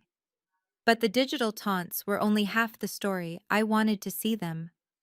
I wanted to see the physical manifestation of their arrogance. So I poured myself a cup of chamomile tea and opened my laptop, logging into the hidden security interface of my parents' house. Years ago, when I bought the house for them, I had installed a comprehensive security system. Ostensibly, it was to protect them from burglars. In reality, it was because I knew my father had a gambling problem and my sister had sticky fingers. I needed to know if they were pawning the furniture. I brought up the feed from the living room. It was a scene of chaotic gluttony. The floor was covered in shopping bags from Lenox Square Mall, bright orange, Hermes bags, black and white, Chanel bags, and massive boxes from Neiman Marcus. Kyle was standing in the center of the room, acting like a general commanding troops. He was holding a beer in one hand and pointing with the other, directing my father to move boxes. "We need to pack the golf clubs," Kyle was saying, his voice tinny through the microphone. "I booked us a tea time at the plantation course. It is $500 a round. But who cares, right? We are living large." My father James looked younger than he had in years. The weight of the poverty I had inflicted on them seemed to have vanished, replaced by the artificial high of spending money that wasn't his. He was laughing, unfolding a brand new silk shirt, holding it up against his chest. "This is Italian silk, Kyle. You really outdid yourself. Son, I knew you would come through for us." Sophia never understood style like this. I took a sip of tea, the warmth spreading through my chest. They were praising the thief for spending the victim money. Then I saw the luggage. Sitting on the sofa were 4 brand new Louis Vuitton rolling trunks. The classic monogram canvas shining under the living room lights. Those bags cost $4,000 each. That was $16,000 of luggage, just to carry their stolen clothes. Ebony walked into the frame, modeling a white linen dress and a wide-brimmed hat. She spun around, posing for an invisible camera. "Do I look like a rich housewife?" she asked. Giggling, "You look like $1,000,000, baby," Kyle said, slapping her on the rear. "You look like you belong in the VIP lounge." I watched them celebrate their own destruction. It was fascinating. The psychology of the grifter is a powerful thing. They had convinced themselves that this was not a crime, but a correction. They believed they were entitled to this lifestyle, and that Kyle had simply found a loophole, a clever way to access the wealth I had unfairly hoarded. My mother Beatrice came in from the kitchen holding a tray of sandwiches. She looked worried, but she was swept up in the energy. "Are you sure this is all okay, Kyle?" she asked, putting the tray down. "That is a lot of money on one card." Kyle waved her off. "Mom, stop worrying. I told you. I closed a massive deal with a developer in Buckhead. The commission just hit. This is my money. We are good. Sophia isn't the only one who can make money in this town." He was lying so effortlessly. He lied to his wife. He lied to his in-laws. And he was lying to himself. He had built a castle on a foundation of sand, and the tide was coming in fast. I switched camera views to the driveway. The Mercedes was gone, towed days ago, but in its place sat a rented Cadillac Escalade, another expense charged to the fraudulent card. They had rented a luxury SUV just to drive to the airport because showing up in an Uber was beneath them. I watched them for an hour, watching them pack, watching them laugh, watching them toast to their good fortune. They were so happy, so undeniably, radiantly happy. And it was all because they thought they had beaten me. They thought they had escaped my control. My cat. Onyx jumped up onto the desk purring loudly, rubbing his sleek black head against my hand. I scratched him behind the ears, my eyes never leaving the screen where Kyle was currently trying to stuff a bottle of expensive champagne into his suitcase. "They have no idea." "Onyx," I whispered to the cat. "They are packing for a vacation, but they are really packing for prison." I closed the laptop screen, unable to watch anymore. The level of waste was nauseating but necessary. I needed the total theft amount to cross the $100,000 threshold to ensure mandatory minimum sentencing guidelines. With the luggage, the clothes, the flights, and the hotel deposits, Kyle had easily cleared that bar. I walked to the floor-to-ceiling window of my penthouse looking out at the city lights. The same city they were planning to fly out of in less than 48 hours. My phone buzzed again. Another text from Ebony. "Make sure you watch our stories on Friday. We are going to live stream the takeoff running away from your negativity." "Bye, Felicia." I smiled, a genuine smile for the first time in days. "Run fast, Ebony." I thought. "Run as fast as you can because you are running straight into a wall." I picked up Onyx, holding him close, feeling his rhythmic purr against my chest. "Let them fly high," I said softly, looking at the reflection of my own eyes in the glass. "Let them climb all the way to the clouds, because the higher they are, the harder the fall is going to hurt. And when they hit the ground, I won't be there to catch them. I will be the one holding the shovel to bury the remains." I turned off the lights in my apartment, leaving only the city glow. Friday morning was going to be a spectacle, and I had a front row seat. The arrogance was the anesthesia, masking the pain that was about to come. And the surgery was scheduled for 10 a.m. sharp. Friday morning arrived with the humidity typical of Atlanta, but inside the climate-controlled terminal of Hartsfield-Jackson International Airport, the air was cool and smelled of jet fuel and expensive coffee. I was not physically present at the airport. Of course, I was sitting in my living room wearing my silk pajamas, holding a cup of Earl Grey tea, watching the events unfold on a 50-inch monitor. Thanks to the wonders of modern technology and my sister's obsession with social media, Ebony had started her live stream the moment the rented Cadillac Escalade pulled up to the curbside. Check-in. The title of her stream was VIP Life Hawaii Edition, and she already had 300 viewers watching her parade around like royalty.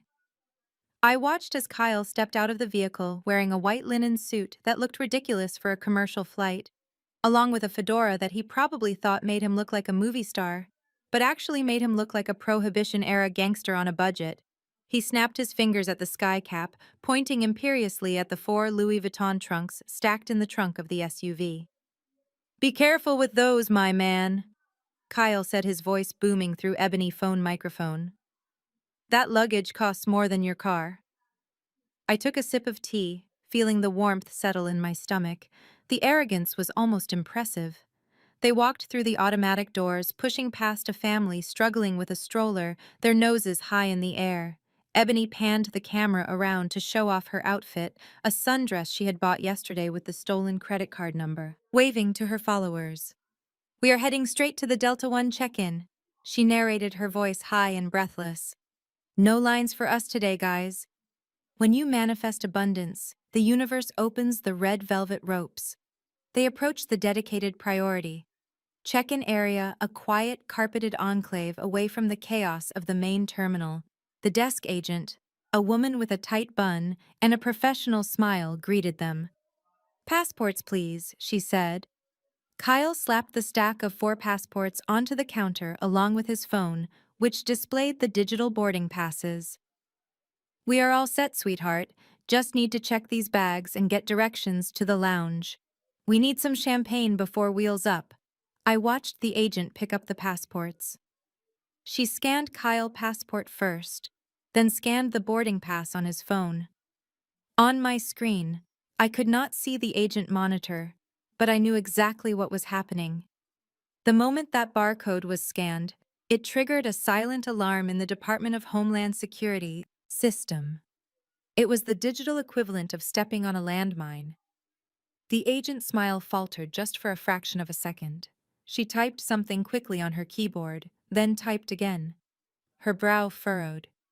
"Is there a problem?" Kyle asked, leaning over the counter, his tone shifting from charming to annoyed. "We are in a hurry." "Just a moment, sir," the agent said, her voice tight. "The system is asking for a manual verification of the payment method. The card used for this booking has been flagged for a security check." Kyle laughed, a nervous barking sound. "That is ridiculous. It is a black card. It has no limit. Just run it again. You probably typed it wrong." Ebony turned the camera to face Kyle, zooming in on his face. "Babe, what is going on?" she asked, her voice wavering slightly. "Nothing," Kyle snapped, looking at the phone camera. "Stop filming for a second." "No, keep filming," I whispered to the screen. "Do not stop now." "Ebony." Suddenly, the agent took a step back from the counter and 2 men in dark suits who had been standing near the wall began to walk toward them. They were not airport security. They were not local police. They were federal agents wearing the distinct windbreakers that read FBI on the back, flanked by 2 uniformed officers from the Port Authority. Kyle saw them, and his face went the color of ash. He took a step back, bumping into the stack of Louis Vuitton luggage. "Kyle Anderson." One of the agents said, his voice cutting through the ambient noise of the terminal. Kyle tried to smile, but it looked like a rictus of terror. "Yes, that is me. Is there an issue with the upgrade? Because I can pay the difference if—" "Turn around and place your hands behind your back," the agent barked, pulling a pair of metal handcuffs from his belt. The live stream went chaotic as Ebony screamed, dropping the phone. The camera landed face up on the carpet, capturing the ceiling and the frantic movement of legs. I could hear the scuffle. Kyle tried to pull away instinctively, a moment of resistance that he would instantly regret. "Get on the ground. Now." I heard the sickening thud of a body hitting the floor, followed by the click, click, click of ratchets tightening. The camera was kicked slightly and tilted, showing Kyle pressed face down into the airport carpet, his white linen suit claiming the dust and grime, the fedora rolling away like a discarded prop. Ebony was shrieking now, a high-pitched wail that drew the attention of everyone in the terminal. "Wait! No! This is a mistake! My sister paid for this. Sophia Jenkins. She bought these tickets. Ask her." The agent hauled Kyle to his feet, grabbing him by the back of his expensive jacket. Kyle was gasping for air, sweat already beading on his forehead, ruining his makeup. "You are under arrest for 12 counts of federal wire fraud, aggravated identity theft, and grand larceny." The agent recited, his voice calm and professional. "You are also being detained for violation of the Computer Fraud and Abuse Act." My parents, James and Beatrice, were standing frozen next to the luggage cart. My mother was clutching her pearls, her mouth opening and closing like a fish out of water. My father looked like he was having a stroke, his eyes wide fixed on the handcuffs around Kyle's wrists. Ebony lunged toward the agent, pointing at the phone on the floor. "Call Sophia. She did this. She set us up. She gave us the card." The agent looked at Ebony coolly. "We have the affidavit from Ms. Jenkins right here, along with the IP logs from your husband's computer creating the fraudulent account. We also have the surveillance footage of him purchasing these goods with a stolen identity. You have the right to remain silent, ma'am, and I suggest you use it because you are listed as an accomplice." The crowd that had gathered was massive. Travelers were holding up their own phones, recording the downfall of the family that had just moments ago been sneering at them. The irony was poetic. The people they had looked down upon were now documenting their humiliation. Kyle looked at the camera, his eyes wild, and desperate. "Sophia," he screamed, looking directly into the lens, knowing I was watching somewhere. "Sophia, tell them you said it was okay. Help me." I sat in my penthouse and took another sip of tea. It was the best cup of tea I had ever tasted. "No, Kyle," I said softly to the empty room. "I do not think I will." The officers began to march them away. My father was protesting weakly, trying to distance himself from Kyle, while my mother was crying, asking about her reputation. Ebony picked up her phone, realizing the stream was still running, and hastily ended the broadcast, cutting the feed to black. I sat there for a moment in the silence. The show was over. The villains had been captured. The evidence was irrefutable. They had not just stolen money, they had stolen it across state lines, using a federal banking system, turning a family dispute into a federal crime. I stood up and walked to the window, stretching my arms. The sun was fully up now, shining bright over Atlanta. Somewhere down below, police transport van was making its way to the federal detention center. Down there it was hot and cramped and smelled of fear. Up here it was cool and quiet. I picked up my phone and dialed my lawyer. "Davis." "It is done," I said simply. "They are in custody." "Excellent," Davis replied. "Do you want me to go down there and represent them?" I laughed, a low, throaty sound. "Represent them?" "No, Davis. I want you to go down there and serve them with the eviction notice for the house. They are going to need a place to stay when they make bail. If they make bail. And it certainly won't be in my property." I hung up and looked at my reflection in the glass. My eyes were clear. The weight that had been pressing on my chest for 10 years was gone. I had not just cut the cord, I had burned the bridge and watched the fire from a safe distance. And it was beautiful. Now all that was left was to clean up the ashes. The federal holding facility at Hartsfield-Jackson International Airport was a stark contrast to the Delta One lounge my family had expected to be sitting in. There were no complimentary mimosas here and certainly no lie-flat seats. The walls were painted a depressing shade of institutional beige, and the air smelled of industrial cleaner and stale sweat.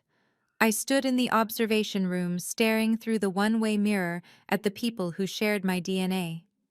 They were seated around a bolted metal table, looking less like the high society family they pretended to be, and more like exactly what they were: criminals caught in the act.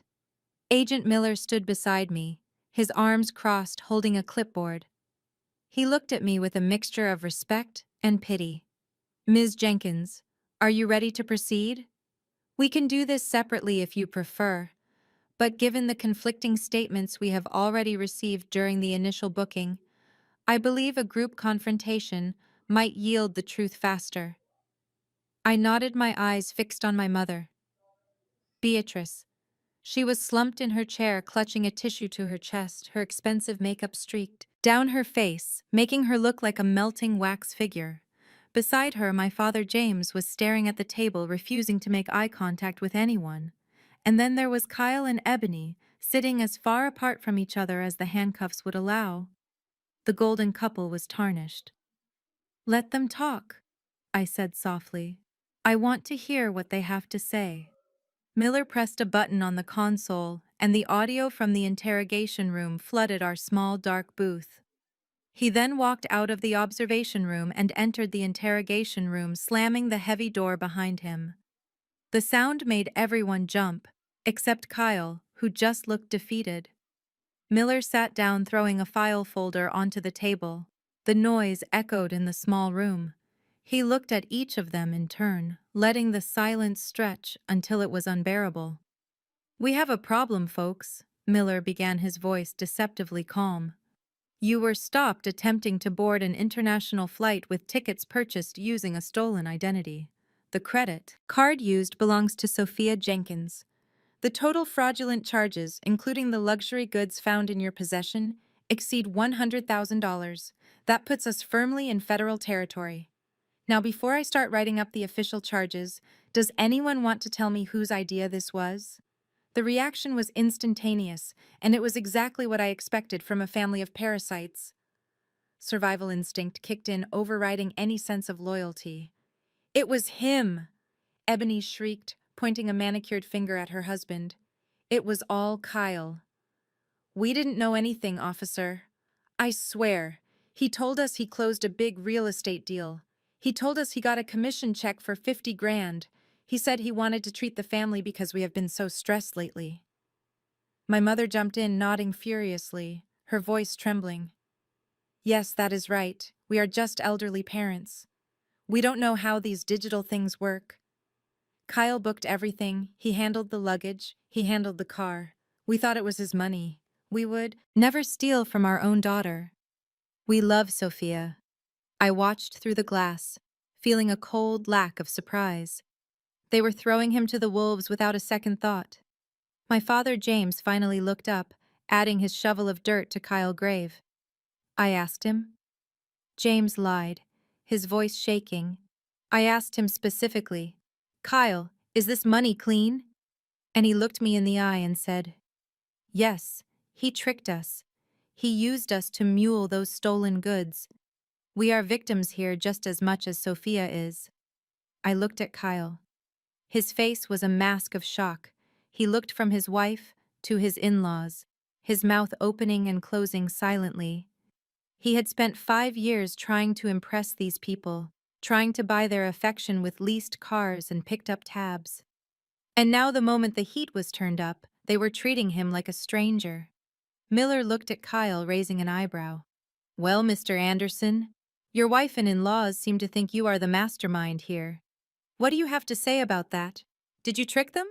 Kyle's face turned, a deep, violent red. The veins in his neck bulged against his collar. He let out a laugh that sounded more like a sob. "You liars!" he screamed, slamming his cowned hands onto the table, causing my mother to flinch. "You lying snakes, you knew, you all knew." He turned to Miller, desperate to save himself. "Officer, do not listen to them. They are lying through their teeth. They were there when I opened the account. They were the ones who told me to do it." Ebony gasped, putting a hand to her chest. "That is a lie. I would never." "Shut up, Ebony." Kyle roared, silencing her. "You were the one who said Sophia owes us. You said her money is family money. You said she would never press charges because she is too weak. You stood over my shoulder while I typed in her social security number. You picked out the flight seats. You told me to upgrade to first class because you didn't want to sit near the bathroom." He turned to my father. "And you, James, you told me to pawn Sophia. Watch to pay for the deposit on the rental car. You told me that as the patriarch of the family, you authorized me to use whatever means necessary to get us to Hawaii. You said Sophia was just a bank account and that we had the right to make a withdrawal." My father's face went pale. "That is slander. I never said that." Miller looked up at the mirror, knowing I was watching. He held up a hand, silencing the squabbling family. "Enough," Miller said sharply.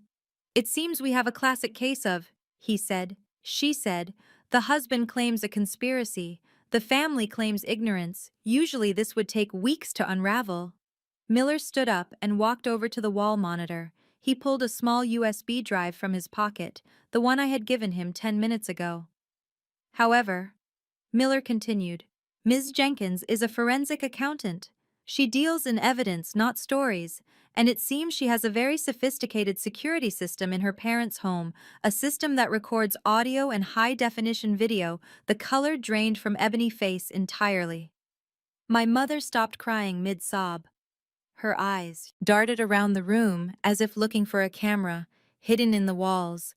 Miller plugged the drive into the room. Media player. Let us see who is telling the truth, shall we? He pressed play. The video on the screen was crisp and clear. It showed the living room of my parents' house from 2 days ago. The audio was perfect. Kyle's voice filled the interrogation room. We need to pack the golf clubs. It is $500 a round. But who cares, right? We are living large. Then my father's voice. James was on screen, holding up a silk shirt praising Kyle. This is Italian silk. Kyle, you really outdid yourself, son. I knew you would come through for us. Sophia never understood style like this. Then Ebony's voice clear as a bell mocking me. Do I look like a rich housewife? But the most damning part was the conversation that followed, captured near the kitchen island. My mother, Beatrice, was on screen holding a glass of champagne. Are you sure Sophia won't notice the charge? She asked. Kyle laughed on the recording. Let her notice. By the time she figures it out, we will be on the beach. And what is she going to do? Arrest her own mother? She is too soft. She will just pay the bill like she always does. Beatrice laughed, sipping her drink. You are right. She is desperate for our approval. She will pay it just to keep us talking to her. The video ended freezing on my mother, laughing face. The silence in the interrogation room was absolute. It was the silence of a tomb. The lies had not just been exposed, they had been incinerated. Miller turned off the monitor and looked at my parents. So, Mrs. Jenkins, you were saying you thought it was a commission check. You were saying you would never steal from your daughter. My mother looked at the table, then at the mirror. She knew I was behind it. She knew I was watching. Suddenly she broke. It wasn't a cry of remorse. It was a scream of pure terror and entitlement. Sophia! She shrieked, staring directly at the glass, realizing her performance was over. Sophia, stop this right now. Stop this, right? No, you are in there? Tell them to let us go. I am your mother. You cannot do this to me. I carried you. I gave you life. You owe me this. She lunged toward the glass, her hands clawing at the air before Miller restrained her. Sophia, she screamed, her voice cracking, breaking into a hysterical wail. Save me. Do not let them take me to prison. I am old. I will die in there. You ungrateful child. Get in here and fix this. I stood in the observation room watching her unravel. She wasn't asking for forgiveness. She was demanding obedience. Even now. She still thought she had power over me. She thought that her title of mother was a get-out-of-jail-free card. Miller wrestled her back into her chair, handcuffing her to the table. Ebony was sobbing quietly, her head on the table, defeated. Kyle was staring at the wall, a hollow look in his eyes, realizing that his marriage and his life were over. I pressed the intercom button, my voice projecting into the interrogation room. Calm and amplified. I fixed it, Mother, I said, coldness radiating from every word. I fixed the glitch in my life. You said I was just a bank account. Well, the bank is closed. And as for owing you, I think 12 years of financial abuse settles the debt. I released the button, cutting off her response. I turned to the other officer in the observation room. I am ready to sign the formal statement. Now, I said, pressing the files against my chest. I want to press charges on every single count. No plea deals, no mercy. As I walked out of the room, I could still hear my mother's screams muffled by the heavy door. But they didn't sound like commands anymore. They sounded like the fading noise of a past I had finally left behind. I walked out of the police station, and into the airport terminal. Not as a daughter, but as a free woman with a very light schedule and a very bright future. While my family was being processed at the Federal Detention Center, trading their linen suits and silk dresses for standard-issue orange jumpsuits, I was busy executing the final clause of our unwritten contract. The timeline was tight. I knew that federal bail hearings could be swift, especially for non-violent offenders with no prior criminal record. Well, except for Kyle. I estimated I had about 48 hours of unencumbered access to the property before they scraped together enough money for a bail bondsman. I pulled up to the driveway of the Mediterranean villa at 8 in the morning. My Porsche looked sleek against the backdrop of the house, a house that on paper belonged to Phoenix Holdings, LLC. My parents had lived here for 5 years, boasting to their friends about their estate, oblivious to the fact that Phoenix Holdings was just a shell company I established solely to keep a roof over their heads. The lease agreement they had signed without reading clearly stated that any criminal activity conducted on the premises resulted in an immediate termination of tenancy and eviction. I stepped out of the car and signaled to the convoy behind me. 3 massive moving trucks idled on the street along with a locksmith van and a landscaping crew. I was not just evicting them, I was erasing them. I unlocked the front door with my master key. The air inside was stale-smelling of the expensive perfume my mother wore and the lingering scent of Kyle pretension. I walked into the foyer and clapped my hands, calling the foreman of the moving crew. Inside, everything goes, I said, my voice echoing off the high ceilings. You have 6 hours. Pack the personal effects into standard cardboard boxes and transport them to the U-Store. IT facility on the outskirts of town. Prepay for 1 month of storage. After that, it is their problem. Furniture goes to the auction house. Anything broken or trash goes to the dump. The crew got to work immediately. It was a symphony of destruction. The sound of packing tape, ripping, and heavy boots on hardwood floors filled the house. I walked through the rooms, supervising the dismantling of their ego. The velvet sofa where my mother held court and judged my life choices was wrapped in plastic and hauled away. The massive flat-screen TV where Kyle watched golf while unemployed was pulled from the wall, leaving a ghost outline of dust. I went into my father's study. He had shelves lined with books he never read and trophies he bought at flea markets to look accomplished. I watched the movers sweep the shelves into boxes indiscriminately. A first edition classic tossed in with a half-empty bottle of scotch. It was ruthless but necessary. The house was an asset, and they were a liability that had depreciated to zero. By noon, the house was unrecognizable. The clutter of their lives was gone. The oriental rugs were rolled up, revealing the dark wood beneath. The curtains were taken down, letting the harsh midday sun flood the rooms, exposing the scuff marks on the walls and the stains on the carpet. The house looked bigger, but it also looked hollow. It had lost its personality, and in doing so, it had regained its value. The locksmith was the next to perform his surgery. He drilled out the cores of the heavy oak front doors, installing high-security smart locks that could only be operated with a biometric scan or a code that only I possessed. He moved to the back doors, the garage, even the windows. Every point of entry was sealed tight. At 3 o'clock, the real estate agent arrived. She was a shark in a blazer, a woman I had worked with on several commercial deals. She walked through the empty, echoing rooms, clicking her heels on the floor. "It will stage beautifully. Sophia," she said, taking notes. "We can list it for $2.5 million.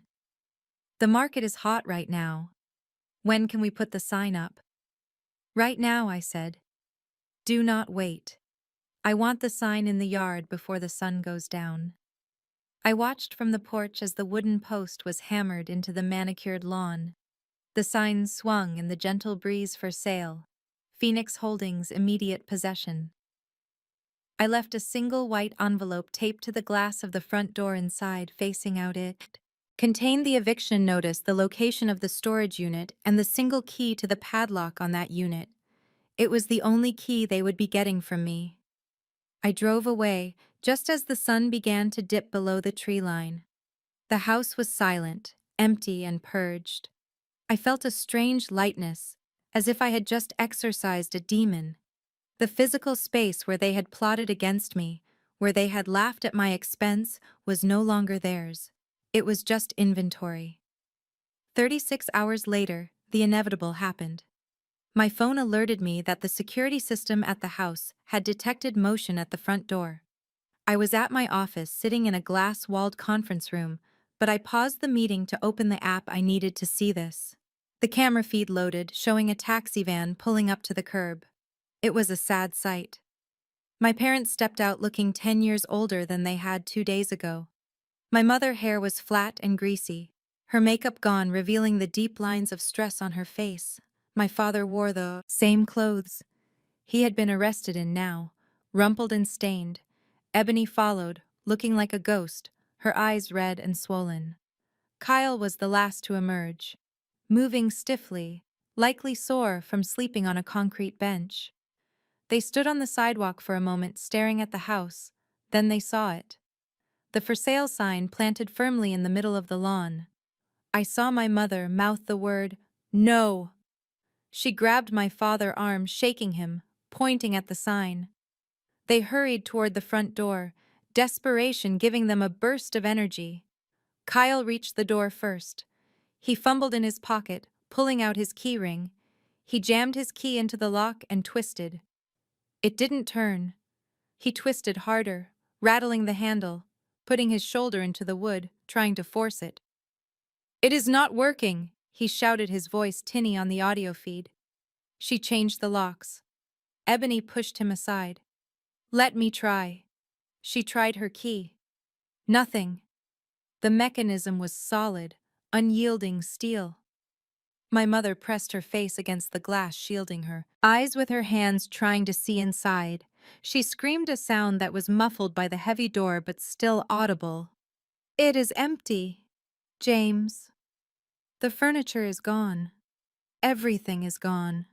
My father stumbled back, stepping off the porch as if he had been punched. He looked up at the house, at the windows that were now dark and bare.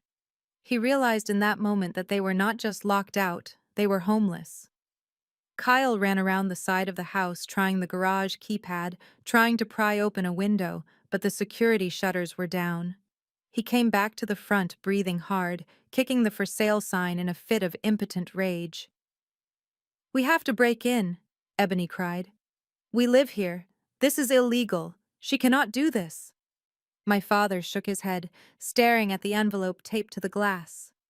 He ripped it down, tearing it open with shaking hands. He pulled out the legal document and read it aloud, his voice breaking. "Notice of termination of lease, due to violation of Clause 14, Section B. Criminal activity on premises all. Occupants are hereby evicted. Effective immediately. Personal property has been moved to storage facility.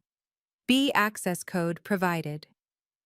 My mother sank down onto the porch steps, burying her face in her hands. She wailed, a sound of pure despair. "Where are we going to go, James? We have no money. We have no cards. We cannot go to a hotel." I watched them on the small screen, a huddled mass of defeat on the doorstep of a life they used to own.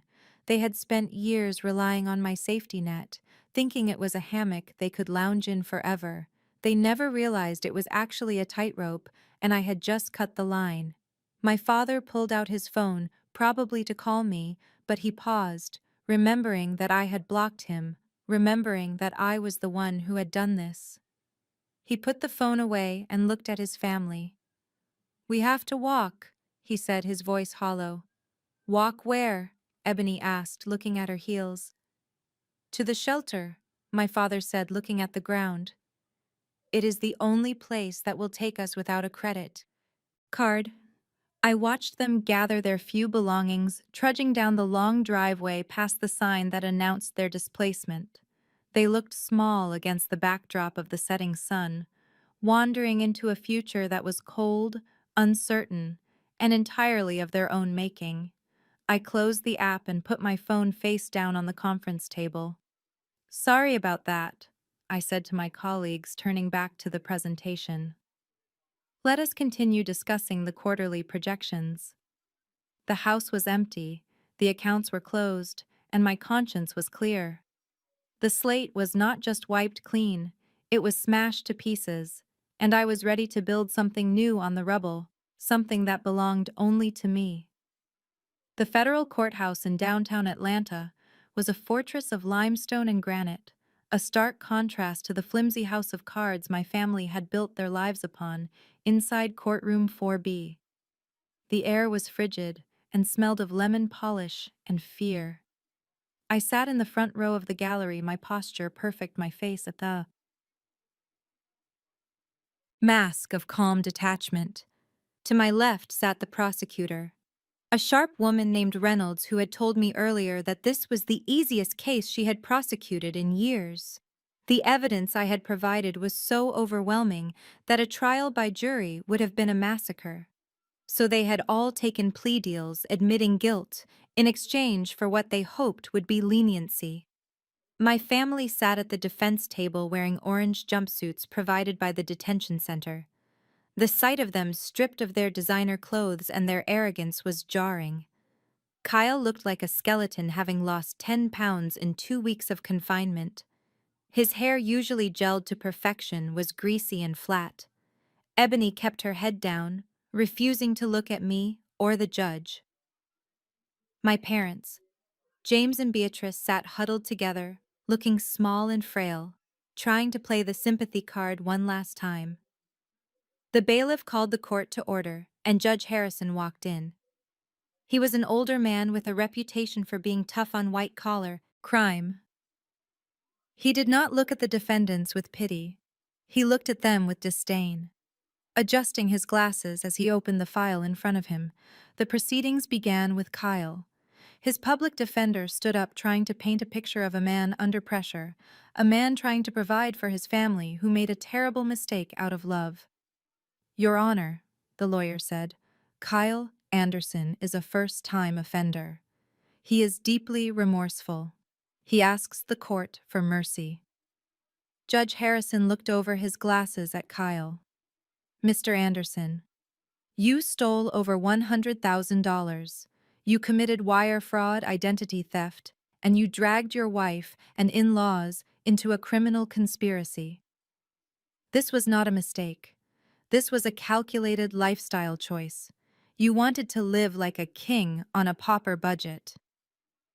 The judge paused, letting the weight of his words settle.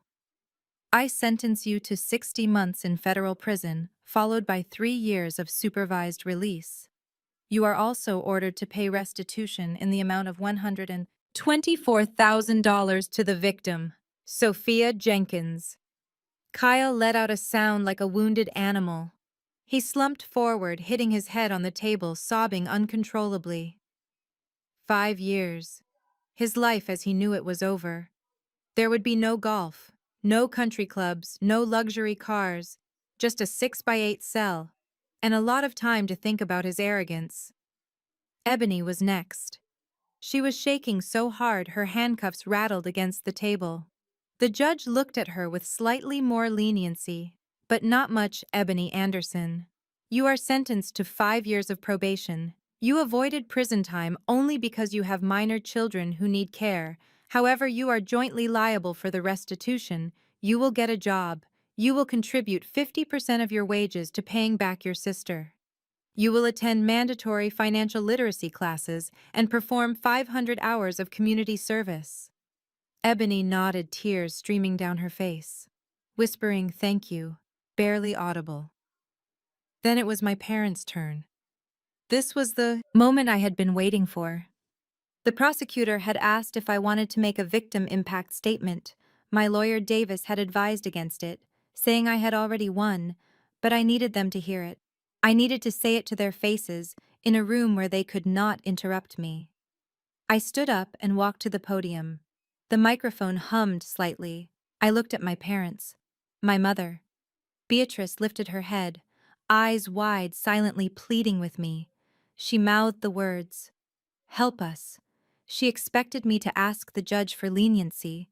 She thought that deep down, I was still the daughter who craved her approval. Your Honor. I began, my voice steady, echoing off the wood-paneled walls. For 10 years, I was not a daughter to these people. I was an investment vehicle. They did not love me. They liquidated me. They stole my past by gambling away my college fund. And they tried to steal my future by destroying my credit and my reputation. I took a breath, gripping the sides of the podium. The defense asks for mercy because we are family. But family does not steal your identity. Family does not leave you with an $18,000 dinner bill while they book a vacation with your money. If a stranger had done this, they would be in prison. I ask the court to treat them exactly as what they are, strangers who robbed me. I ask for the maximum penalty. Allowed by the plea agreement, I ask for justice, not for me, but for the little girl they exploited for decades. I stepped down and walked back to my seat. The silence in the room was suffocating. My mother looked at me with horror, realizing finally that the bridge was not just burned, it was nuked. Judge Harrison nodded, clearly respecting the statement. He turned his gaze to James and Beatrice. James and Beatrice Jenkins, stand up. My parents stood, their legs trembling. I find your actions despicable, the judge said, his voice booming. You preyed on your own child. You used her success as your personal piggy bank. And when she cut you off, you resorted to theft. You claimed to be elderly and unable to work, but you had plenty of energy to pack luxury luggage and fly to Hawaii. The judge picked up his gavel. I am sentencing you both to 5 years of strict probation. But probation is not enough. You stole from your daughter retirement to fund your lifestyle.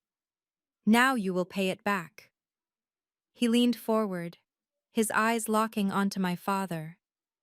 I am ordering the immediate garnishment of your Social Security benefits and your private pensions. The court is seizing these assets to pay restitution to Sophia Jenkins. You will live on the state minimum allowance until every single cent of that $100,000 is repaid. Furthermore, you are sentenced to 2,000 hours of community service.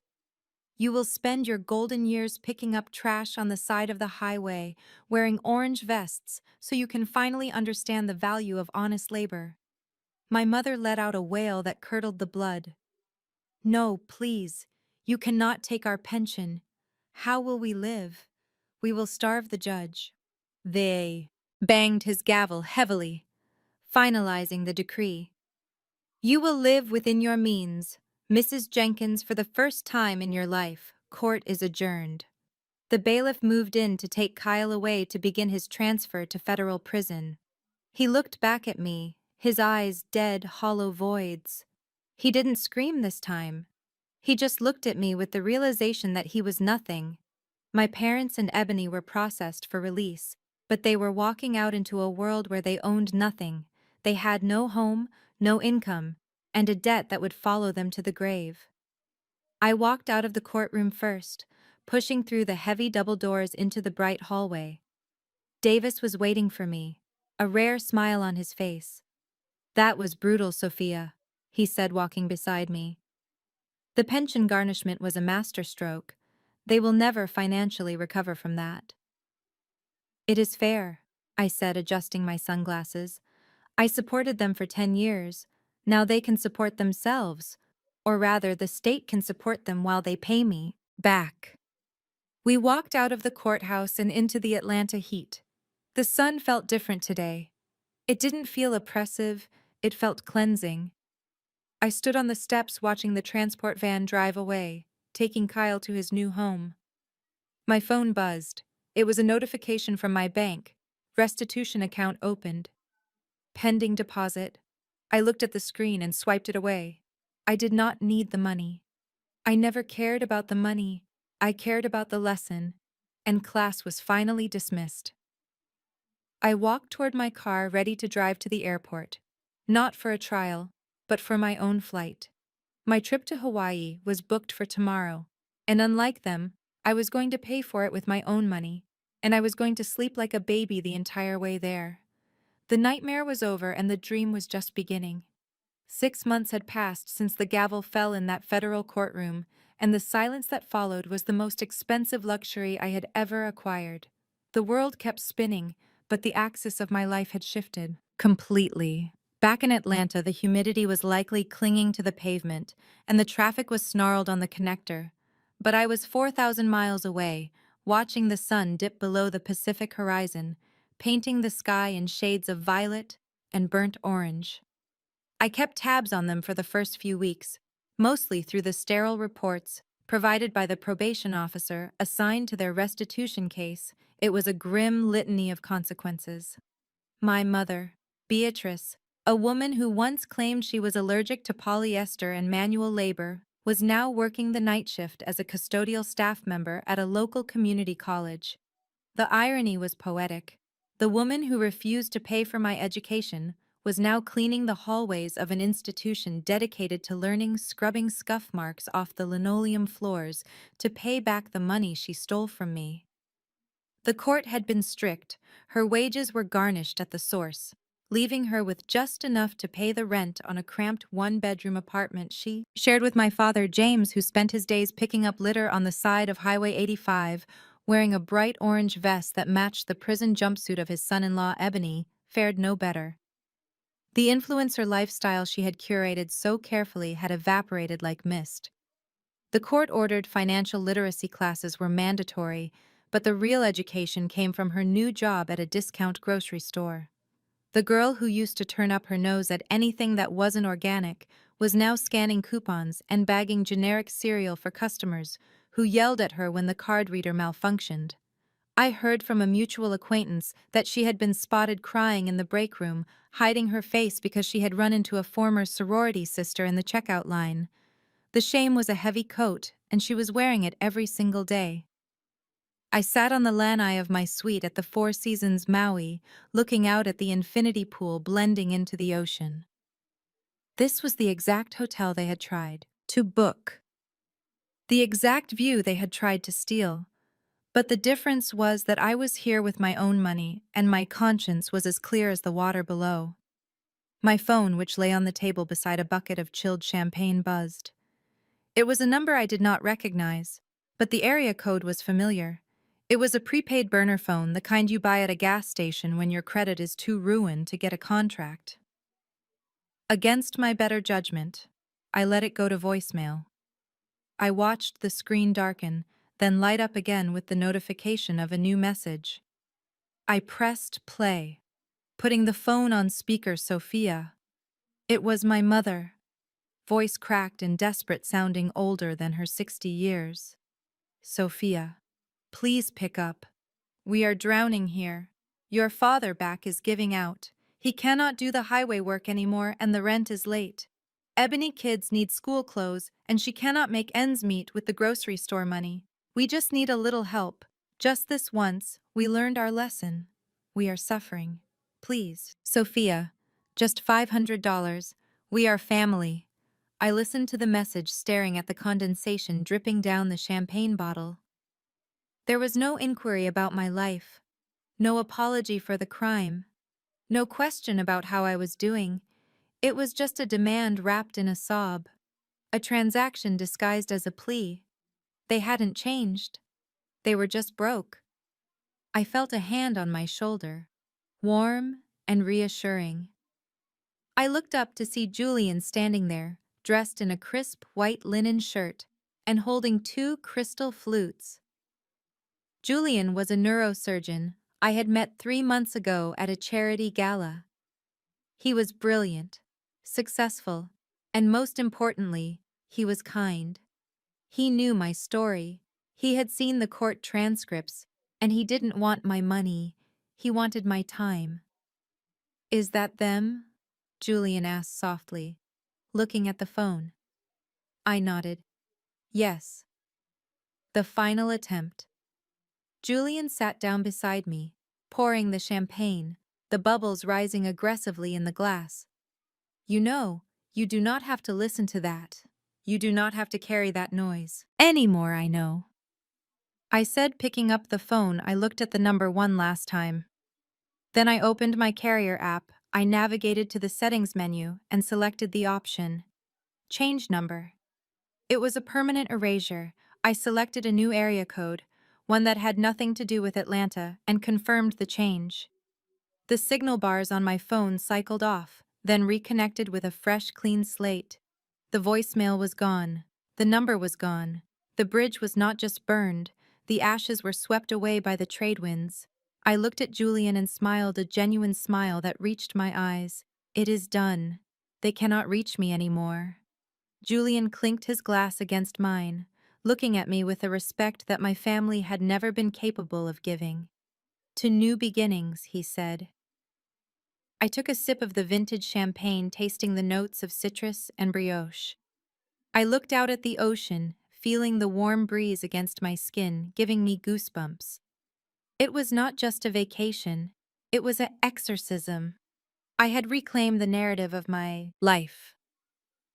I raised my glass again, looking at the horizon, where the sun was disappearing, leaving behind a twilight that felt full of promise. To independence, I said, my voice steady and strong. Happy Independence Day to me. We sat there in silence, watching the stars begin to emerge one by one.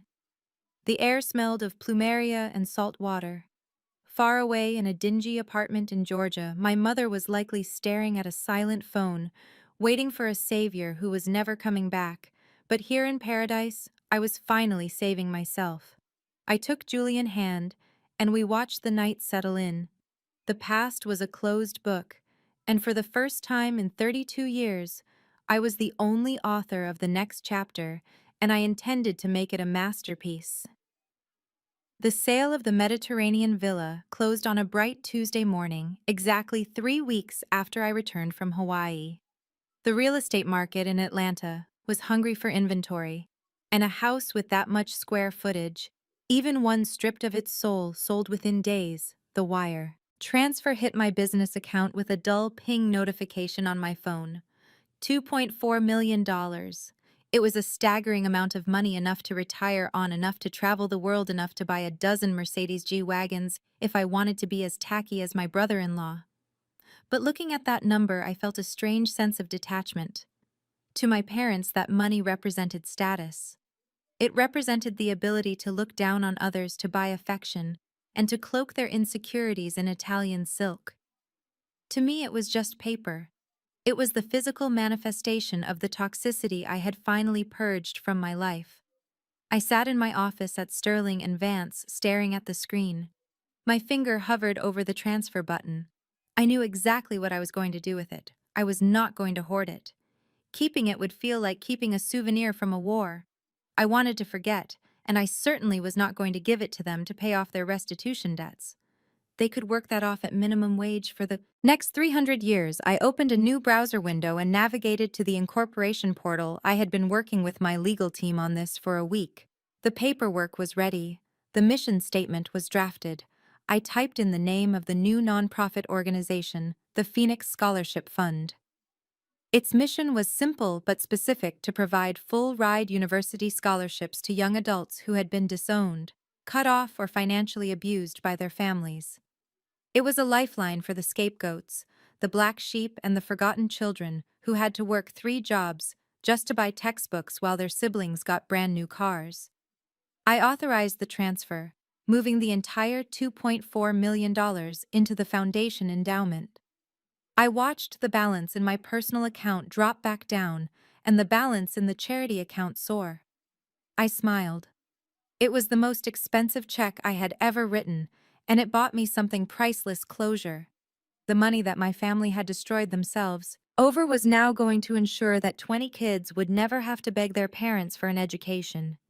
It was the ultimate alchemy, turning their greed into someone else. Future. Just as I was closing my laptop, my personal cell phone rang. It was a number I did not recognize, but the caller ID displayed a location that made my heart skip a beat. Jessup, Federal Correctional Institution. It was a prison call. I debated letting it go to voicemail. But curiosity is a powerful force. I wanted to know. I wanted to hear the sound of reality setting in. So I swiped the green button and held the phone to my ear. There was a crackle of static, followed by a robotic female voice stating, "This is a prepaid call from a federal inmate. To accept charges, press 1." I pressed 1. Sophia came the voice. It was raspy, thin, and stripped of all its former bravado. It was Kyle. But not the Kyle who shouted at valet drivers or bragged about commission checks. This was a broken man, echoing from a concrete box. "Hello, Kyle," I said, my voice neutral, devoid of anger and devoid of warmth. "Sophia, thank God you picked up." Kyle said, his words rushing out in a panic.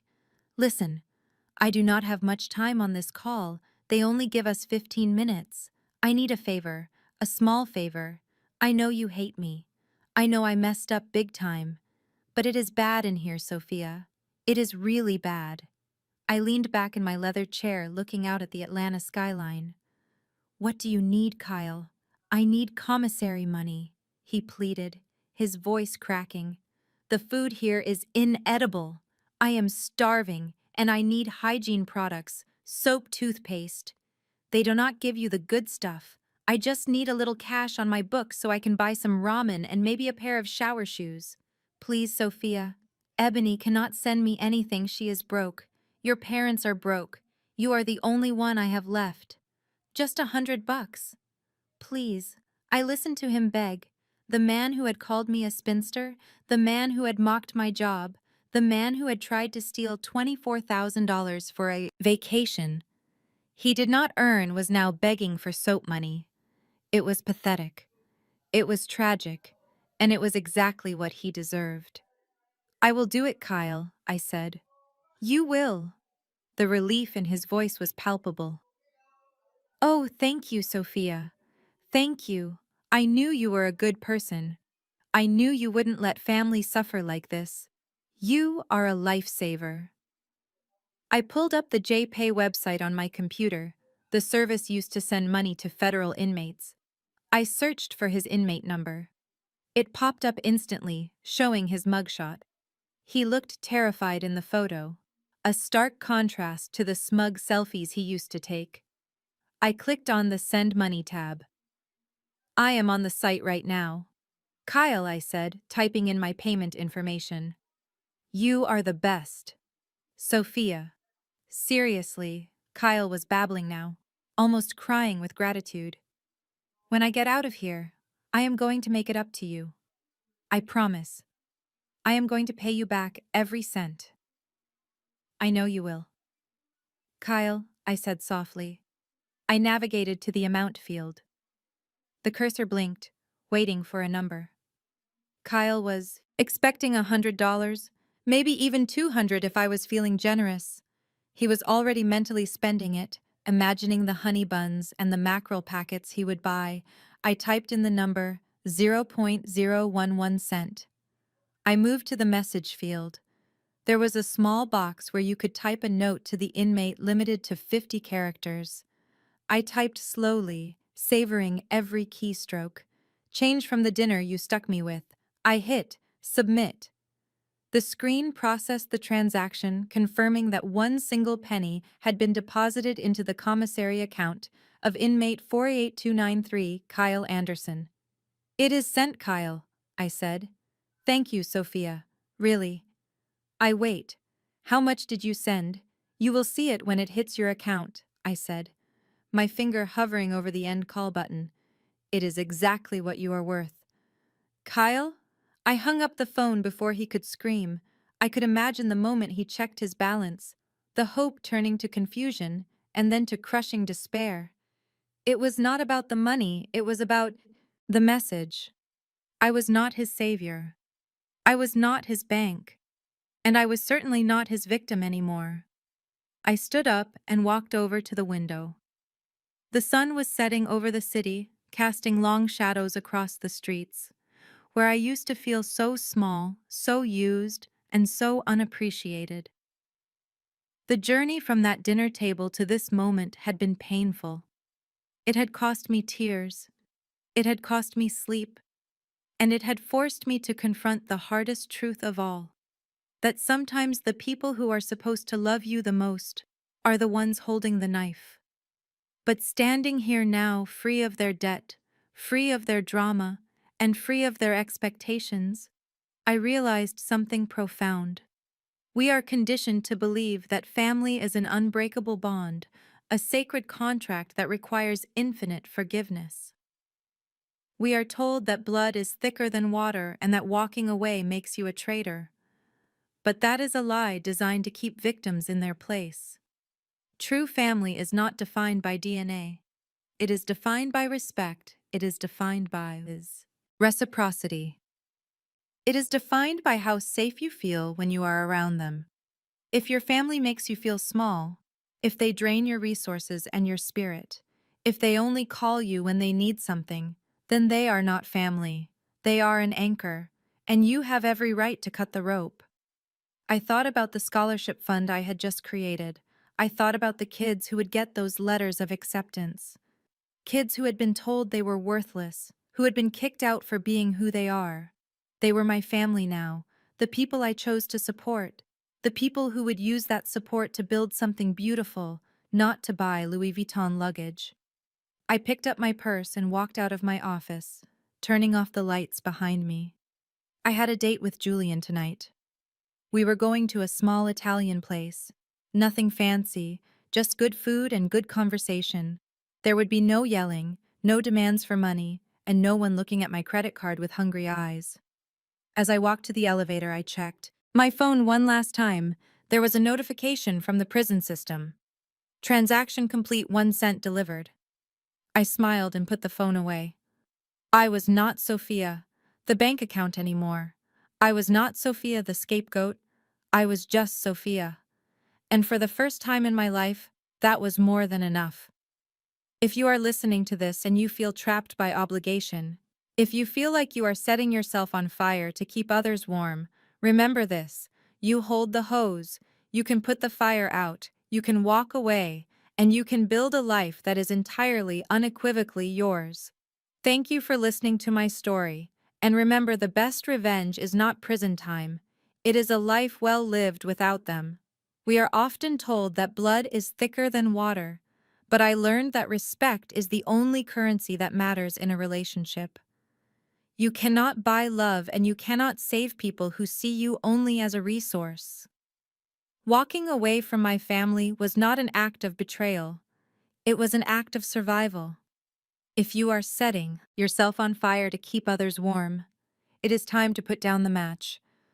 You deserve a life defined by peace, not obligation. If this story resonated with you, please hit that like button and subscribe. Have you ever had to cut off a toxic family member? Tell me your story in the comments below.